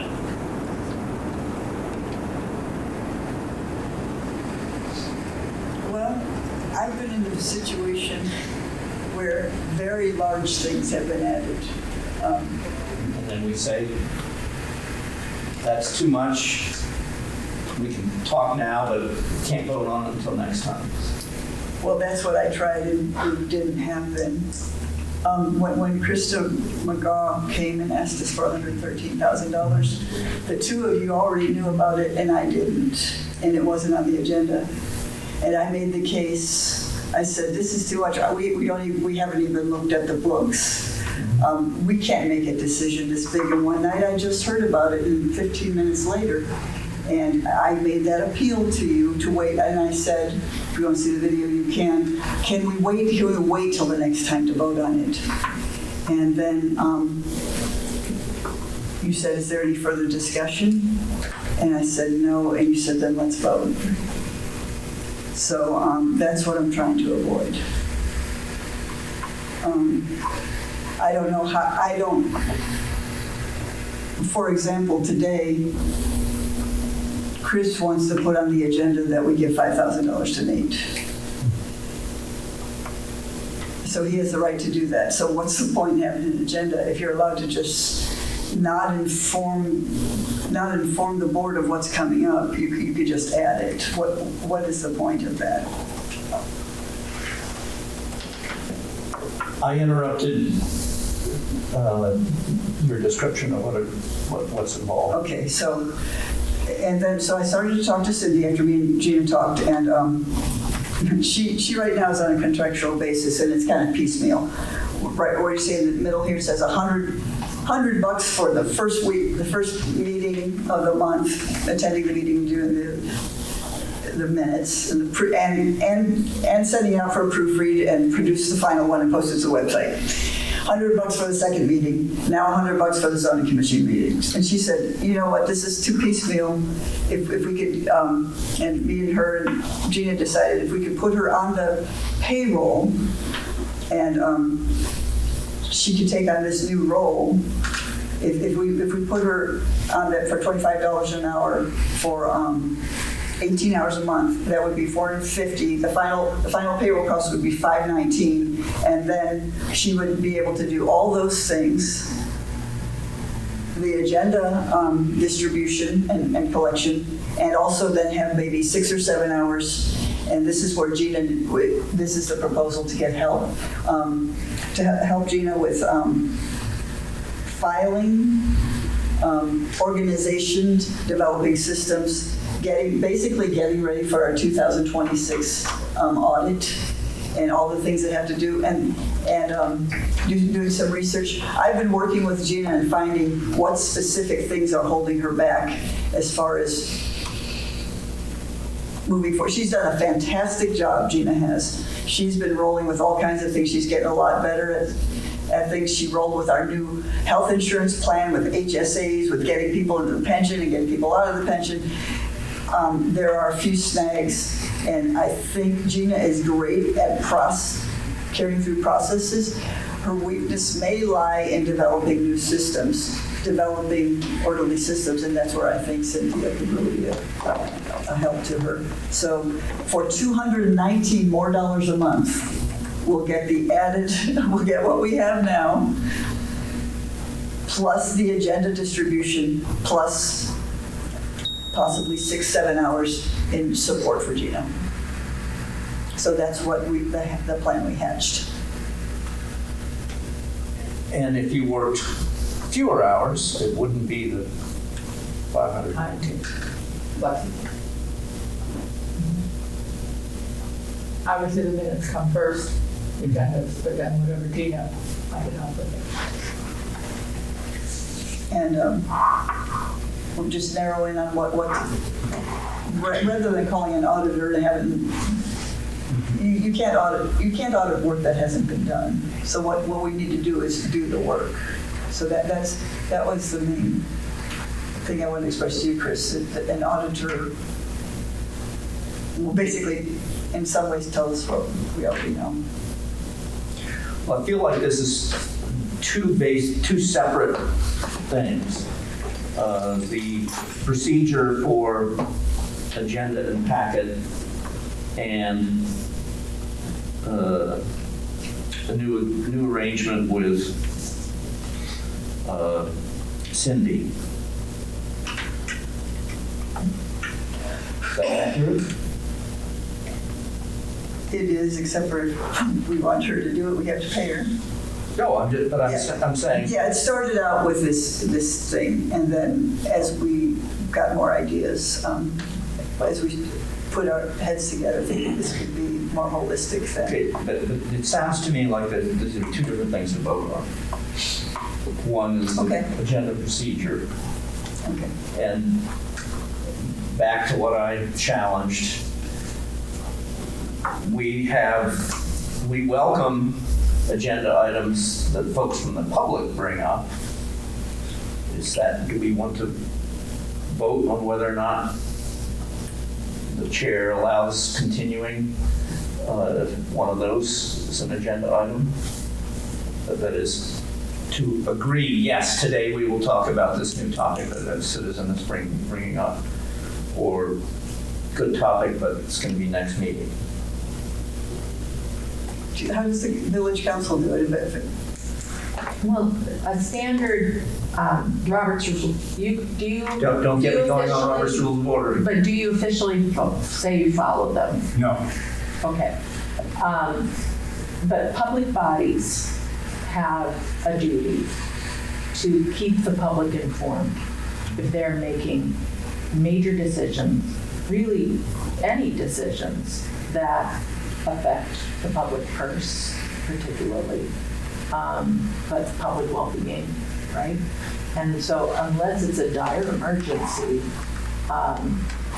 there should always be a printed agenda that is available to the public where they can look at what is happening at this meeting and have a pretty good idea of what's going to happen on the Monday meeting, so that they know whether they need to give input to the trustees, whether they need to attend the meeting and make comment, to not have a printed agenda, and or also when in the meeting it would come. Is the people who were here for the annexation were upset because of the timing, right? Trying to get to both this meeting and to the meeting of the village council.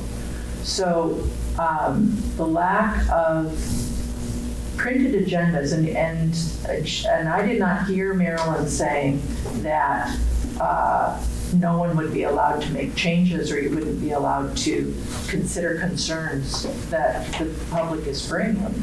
So, But that you do need to vote on it, and you shouldn't be making big decisions on topics that were not on the agenda that are involving significant amounts of funds without the public knowing that that's going on. my question That's why a is, printed agenda. do we want to have, I very much value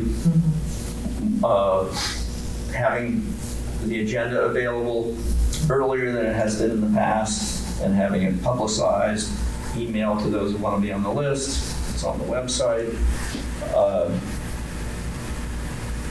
But I also value someone spontaneously showing up and being able to raise something for the agenda, and we can steer away from it. Similarly, I think one of the trustees should be able to bring up something that, something could pop up over the weekend, and now it's a topic.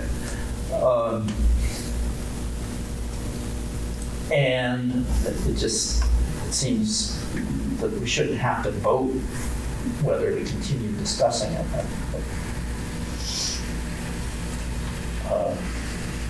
How is it handled when, I think the village has it at the beginning, does the public have anything for the agenda? Do they do that? No. Public can't add things to the agenda. If there's things on the agenda or issues that the public has that are not on the agenda, there's always a citizens' comment time where those are raised. And then if there's an issue that's raised there, it's generally, I never experienced anything where there was an emergency that the citizens brought up and it needed to be talked about that night. Then you put it on a future meeting so that other people who might have things to say about that have an opportunity to actually weigh in on it.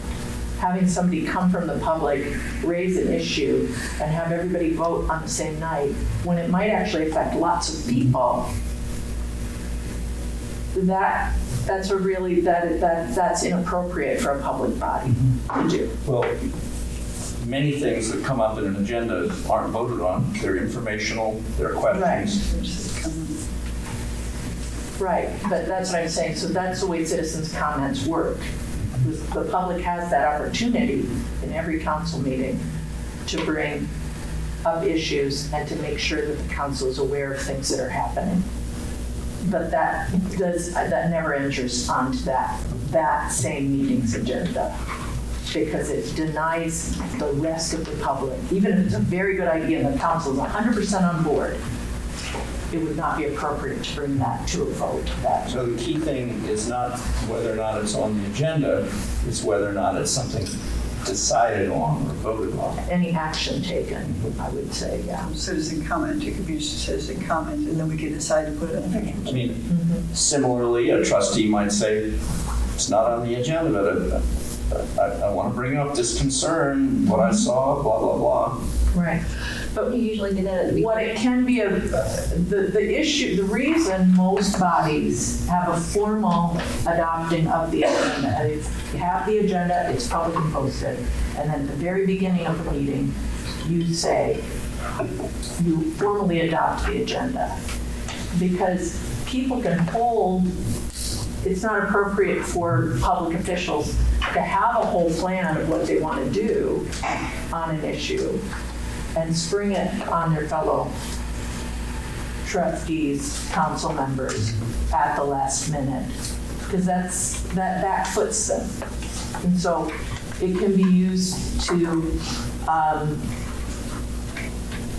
like I said, it's surprising people with, I'm going to add this whole new agenda item that I knew about and that I had plans for and I could have told you about, but I chose not to in order to not give you enough time to actually make a thoughtful decision, and then we're just going to vote on it, like what just happened. That's not appropriate. That's why there are rules about agendas in every public body I've ever worked with, where you have to vote whether you're going to add something to the agenda. You have to announce that you're going to add something to the agenda at the beginning, and then you vote. Do we want to add that to the agenda or not? Right? So if it's not an emergency, it's really not appropriate. It's especially not appropriate if an issue has arisen and you want to do something nice or something necessary. If it can wait 2 weeks, you should wait 2 weeks and have it be an announced agenda item. Because that's fair to the public and it's fair to your fellow trustees. And that's the democratic process, right? That's transparency in government. If you spring things at the last minute that you knew about, that is not transparency in government.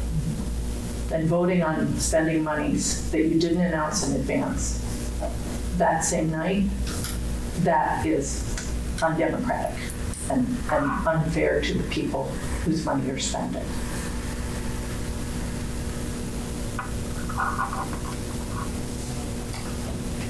So what are we doing? I'd like to make a motion that we adopt the procedure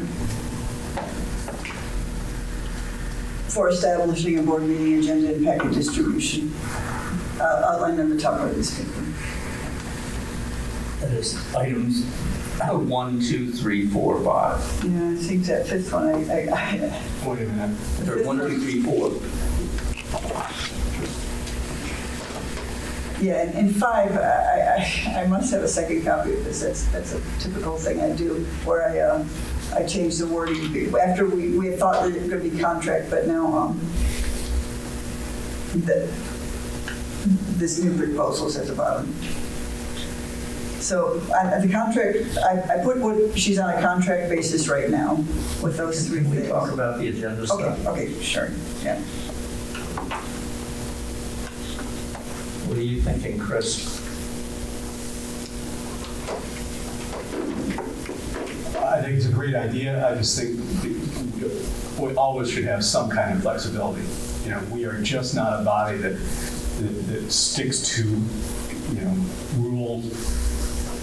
You can't speak because you're not on the agenda. You can't speak. That's too broad brushed. I'm sorry. 15 people come in and they want to talk about solar, or they want to talk about annexation, or the next thing they want to talk about the new BP station that's going into where Dollar General is. I'll put that on camera. I'd like to let them be heard.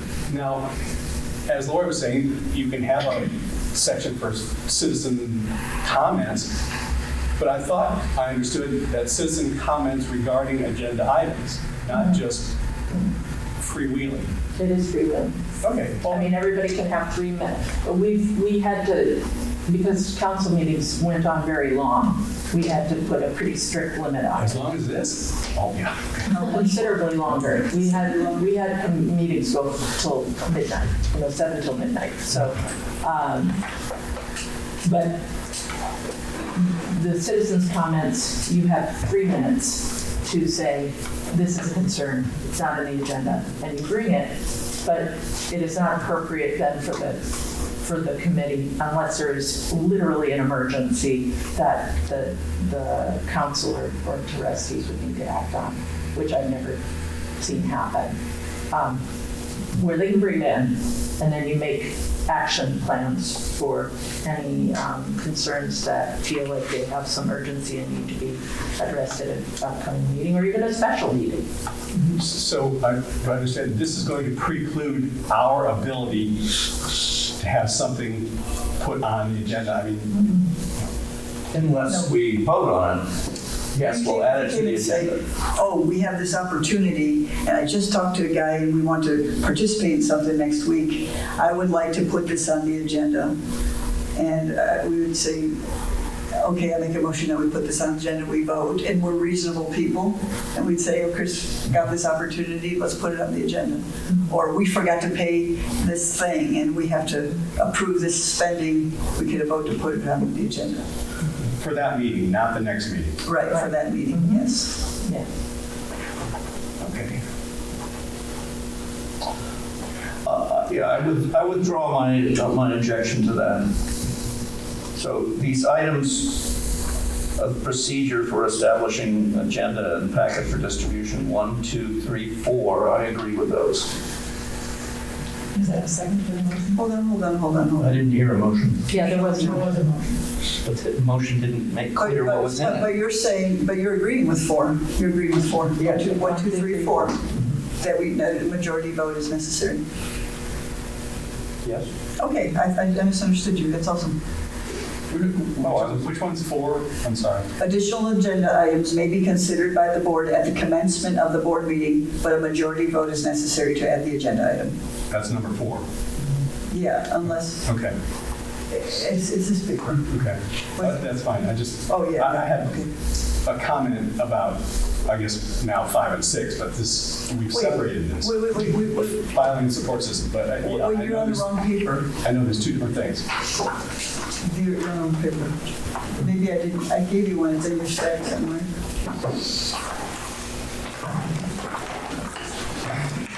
I want to make sure we're on the same page here. This is going to make a big change. I thought we were doing Gina's stuff. I'm missing things. Gina is asking for this. Well, maybe you should vote on the I'm first sorry. 4 first. Added ideas, or added duties, including agenda type distribution, assist with Okay, is the added duties part of this discussion? Don wanted to take this in 2 different discussions, so we're just doing the procedure for the agenda is first. So there's been a motion to approve those first 4 items, correct?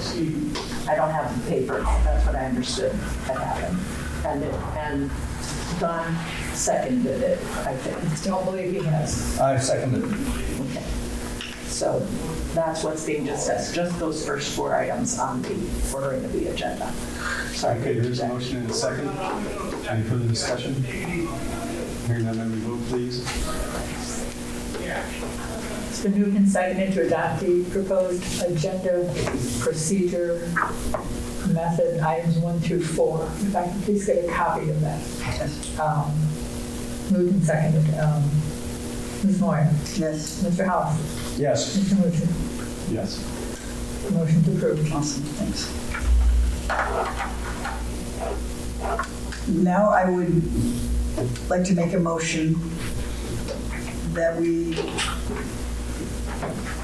take Cynthia off the contract basis for those things and pay her 18 hours a month at $25 an hour for the purpose, for the 3 things she's already doing, plus our new agenda, plus the added duties of assisting Gina with her filing systems and development of, I wrote that wrong, development. Whatever assistance Gina needs. Yeah, right. I understand. Filing system development and tasks as needed. There we go. It's all about the commas.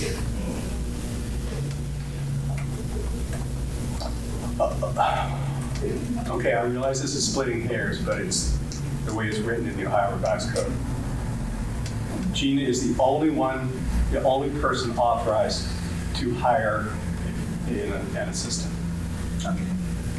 And it doesn't have to be. I mean, she can hire for whatever purposes she wants. That's her responsibility, or her Purview. purview. Thank you. It is our responsibility to pay the assistant. So, in theory, if Gina says, I'm going to Florida here, assistant, I want you to do the fiscal officer job for the next 6 months, and we'll pay you $50,000 to do it. Or I'll ask for $50,000 to pay you. That has to come to us. So if we say, no, she doesn't get you to do her job for 6 months. This is kind of like that.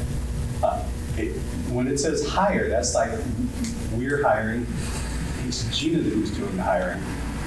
And she's telling what she wants done, whether it's filing systems, whether it's going and getting her coffee or whatever. It's not up to us. It's up to us to pay Cindy for the job that Gina wants her to do, not just show up and I'll give you something to do.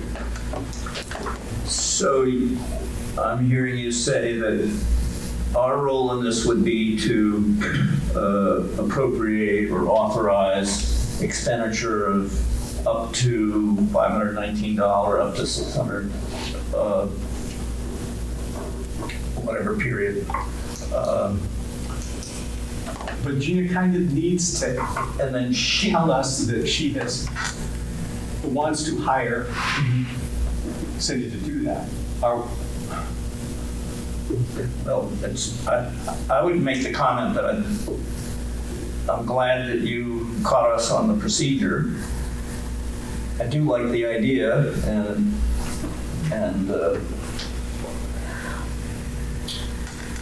it seems like it would fit for us to vote to authorize the expenditure pending Gina hiring somebody. That might be Cindy. May I comment my understanding of the discussion thus far? Margaret hired me to do the minutes. You all voted to pay me to do the minutes. Gina wants to hire me to do minutes, which I'm still doing, but in a different paying format, and filing systems, whatever wording you came up with there. Agenda. And the agenda. In a different payment format than what you're currently paying. That's my understanding is that's all that was going on. I don't know. I understand what you're saying, but I don't know where that split is. Is it just that you want Gina to come ask us? I was just a little taken aback where it said additional duties. Hire, like we were going to make a motion to hire Okay. Cindy to do these additional duties, whereas it's Gina's purview to do the hiring. Now, maybe in conversations between Cindy and Gina, that was settled. Did she offer to hire you to do that? That's my understanding is the discussions have been. I mean, We were kind of playing telephone. I was working with her. it's been. I mean, I guess technically Gina would then come to us and say, I hired this person and I want to pay her X, X, X, and X. I'd like the board to authorize that amount of money for this job. And we go, yes or no. So when that happens, I would be for it. I would not object to interpreting the situation as that she's already said she wants to hire, but she hasn't formally asked us. But was it you, Don, who said we could just say we're authorizing a position of assistant not to exceed $519 a month or something like that? Yes. The breakdown that I don't know about the 519, but Maryland had stated 18 hours per month at $25 an hour. Okay. And then I did the math of what the whole payroll thing would cut. So Oh, that is there So the that's extra cost $450. besides That's per hour $450 that would be plus like $500. a, I don't think that's necessarily putting the cart before the horse. I think it's just saving time, I don't know.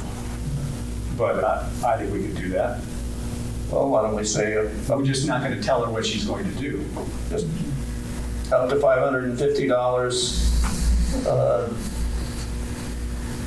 For the position of fiscal officer assistant. Yeah, there's $550 per month. Noting that the contractual work is already 300, so it's not a brand new 550, just, it's. Well, that's true. Yeah. But- Yeah, no, but I just wanted to, for people fiscally concerned, that we're not adding 550 to that. Right. We're rearranging things. All right, Don has made a motion. Is there a second? I'll second. Any further discussion? Hearing none, may we vote, please? Okay, so it's $550 per month as opposed to the 18 hours at 25. Is that correct? Correct. Okay. Okay. Okay, that's cool. Up to. That's cool. Yes, I did say up to, thank you. Thank you. It's been moved and seconded to fund the hiring of Yes. fiscal officer assistant up to $550 per month. Is that sufficient? Can I just, as a member of the public watching this, it sounds like your duties are partly being a fiscal officer and partly being an assistant to the township and zoning? No, No, the minutes actually fall under fiscal officer. I work for the fiscal officer. Oh, doing okay. minutes. Okay, thank you. I appreciate The that. zoning, I would add, That's a little more, okay. That's fine. I just wanted to be, it's helpful for me as a member of the I don't public. think it's unheard of for a fiscal officer to take the zoning minutes, so sure. yeah, it's actually in there that that's. That makes sense. It's strange, but it makes sense. Yes, I thought so too. Township structure It's different. is strange. Yeah. All right, so we have the motion on the table then, as I'll clean the wording up. We have a motion and a second on the table, Yes, right? the Okay. motion is second. May we vote, please? As clarified. Mr. As Hollister. clarified. Mr. Allison. Yes. Ms. Moore. Yes. Mr. Mosher. Yes. Motion's approved. Are we to the end of this yet? I mean, what's next? Zoning We administrator. haven't technically had the zoning administrator's report, and we still have the. Everybody loves zoning. I'll talk fast if you'd like me to. No, you got, All right, in front of you, you have your staff report. I hate to say it, but it's the second month we have not issued a zoning permit out of the office. Currently worked on one yesterday, so there'll be one next month. So we created I created a new text amendment tracking system to keep everyone updated on the progress, because it does get a little funky of where we are with each particular text amendment. So you have that in front of you as well. Do you have that from that I handed out earlier today? Looks like this. Yours won't be red, but it'll have a black line across it. I'm not going to go through those. I just want to tell you what this is, just for your knowledge, okay? So this is really between me, with the general public as well, and the zoning commission, so that we know where we stand with the text amendment. The title section has each topic. Now, some of those topics may be discussed at the zoning commission and never make it anywhere from there. These are just things that I believe is good for us to at least address, to look into. So there may be some things that never transpire, okay? So that's the title, and then on the right-hand side is just where they are. If it was sent to regional planning, if we've got it back, all the way to the point where we send it to the county recorder, okay? So I just wanted you to have a copy of that. If it's appropriate, I'll probably update this on a monthly basis and send it to you with my report. But might not address it, just for your knowledge of knowing what's coming up. So that's that. The newly updated zoning resolution, the very first one that we did that changed the format, that was taken to the county recorder's office since it was official, or I dropped it off, or they got it back up to me on June and it's 16th. on the website as well. Yes. Awesome. So it's official even through the county is what I'm trying to say. Want to give you a quick update on the Ohio Housing and Technical Assistance Grant. that we did receive, our township did receive, along with 2 others in Greene County. We have sent our Ohio supplier ID information to them. That's one thing they were asking me for. And then did sign the grant agreement. And I have a meeting scheduled with Deandra and Michelle. It says June, but that should be July on your paper, July 15th. So here in about a week and a half. That we're going to discuss, because the grant, we asked for the grant money to help us develop our zoning resolution with the help of the experts, which are the people at regional planning. So we need to sit down and just discuss what pieces, how that can be worked out. They have a vision of this could be done, well, the grant is good for a year.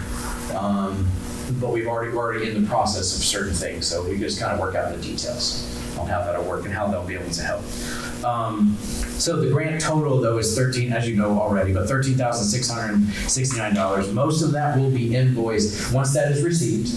And Gina and I have discussed this, and it should just show up, I would assume, any day. And they said they will email me, but we'll see how that happens. Of that money, most of that regional planning will invoice us as Deandra and Michelle, or whoever they represent, and the representatives work on this with me. They'll bill us, and that's how that money will come back out. So it's not really, it's coming straight to Miami Township, but most of it's going back to them. Okay, that makes sense? Yeah. Okay. Just wanted to make sure that was clear. The zoning commission actually had 2 meetings since the last monthly report because we changed they changed their dates, and they now meet the first Thursday. It's updated on the website. They meet on the first Thursday of every month. So there was a way that 2 meetings actually happened since the last time I talked to you. Okay. And just a quick one again, it's on the agenda, but the 502 accessory structures, obviously we talked about it this evening. There are 2 more, 503, which are fences, walls, and screening, and 508, which is agricultural use, agricultural service establishments, and agritourism. It's all in one section. I would like to present those at the mid-month one, so in 2 weeks. And I've already started the advertising with the newspaper. And the advertising time is 2-week advertising? Or Yes. 1 month? Yeah. Yes. Well, it'll be in our web, yes, it will. Did you make the requested RPCC adjustments to it? Yes, well, when I present it to you, that's already gonna have happened. It will happen. Yeah. Okay. For those 2, the zoning commission met last Thursday and forwarded it to, made the recommendation to forward to the trustees to consider. So I would like you to put that on the agenda, please, those 2 public hearings. That, You looking at me? and I will present, Tell Cindy. I'm telling the trustees, that's who I'm reporting to, you're my boss. Chair, Trustee Jennison. Anyways, those 2. If I'll handle all the other stuff, just please put it on the agenda and be prepared to have a public hearing like we did today. And this will probably happen pretty much monthly, hopefully. Good. Okay, that takes me down to nonconformities. Oh, they have another text amendment that's at regional planning right now. It's Article 8 nonconformities, which you don't have to worry about right now. Cindy has started with the zoning commission. She recorded the minutes of last Thursday's meeting. So we haven't got her work back yet, so I can't comment on how good or not good she is. She claims she has some good experience with meeting minutes. I say in jest. Okay. I'm also in the process working with both the zoning commission and the board of zoning appeals.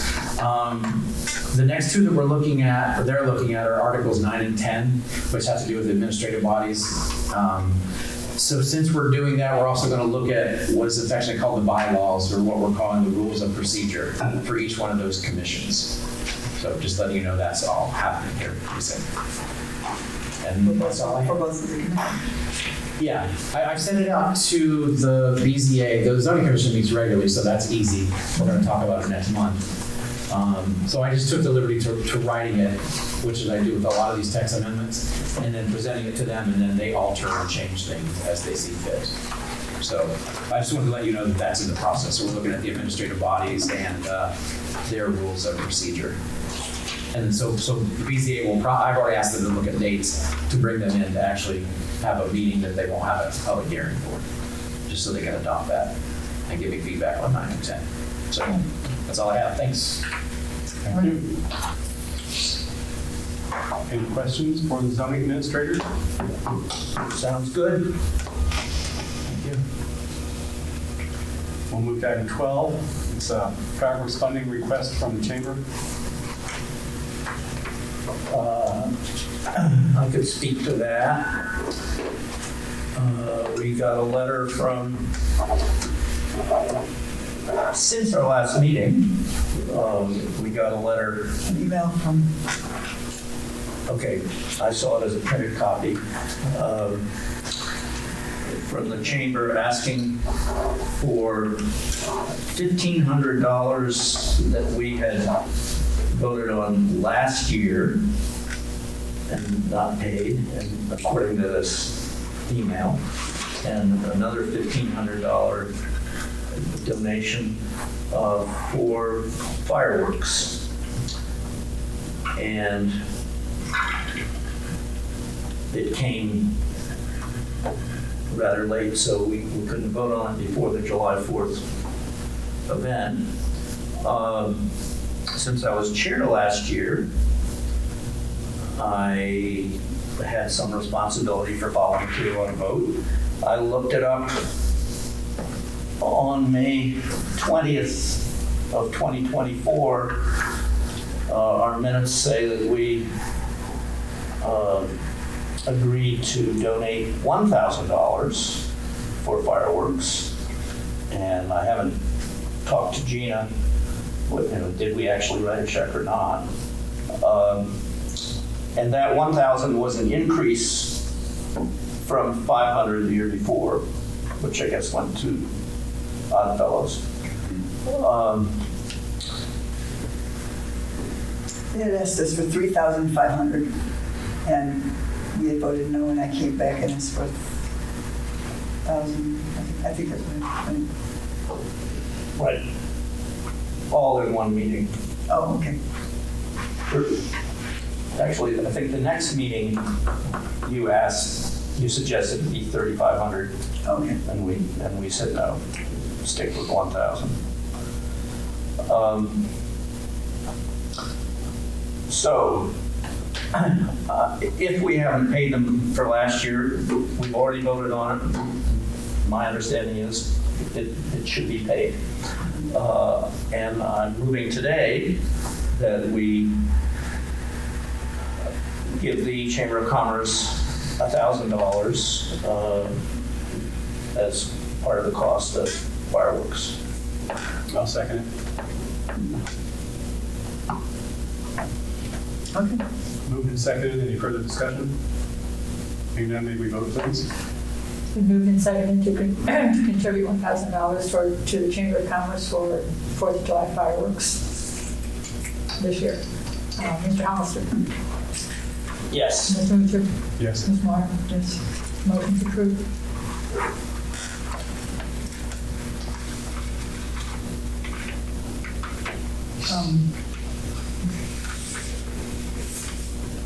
Old business, request for executive session to discuss ORC 121.22G3, disputes that are subject to pending action. So I don't expect any, I've asked for this, I don't expect anything to come of it, and I've been in practice before to let people go. But I really need, if we can turn off the camera.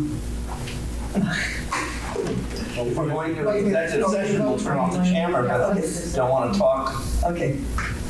Before we turn the camera. Okay.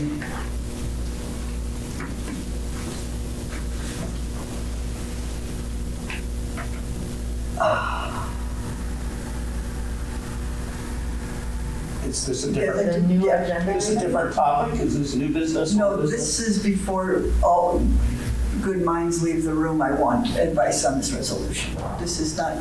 There's a resolution on, It is. that's It on is. the agenda? If it's not on the agenda, then maybe save it until next meeting. No, I can't. Anyway, it's weird. I'm worried about the chair's signature on the On the levy? on the levy. And honest to God, I don't know when I'm ever going to talk to you again, and I don't want you to leave this room until we have this settled. Can we? What's Okay. wrong with it? his signature. The lawyer did leave a place for it to sign. I hope to God we can get this out of the, edit this out of here. It's just a public meeting, and so it's. Decide like this, are we good? I mean, we can't afford for this not to work. I mean, do you feel Looks fine to me. It's in the public record that it was signed. Okay, I think that's okay. What's has your some concern bearing. about the way it was signed? Because there's no spot for it, it just says approved, Chai Murmur, chair. I mean, that's a mistake about how I read it. I just don't want to, I just wanted to make sure because you know why. The lawyer was asking for the fiscal officer to sign Yeah. that? And I just want to make sure Well, we it's, know there's a place for Gina, that's, okay, that's cool. So this is going to be fine. I would think so, and then just add Gina's signature since Yeah, they want the okay. fiscal. I mean, and if they don't want mine, just wipe no, it no, out. no, no, no. I mean, resolutions have to be signed by a chair. They should just left no place for it. And I could rewrite But the it whole just thing. shows that lawyers aren't always Yeah, on the but, ball.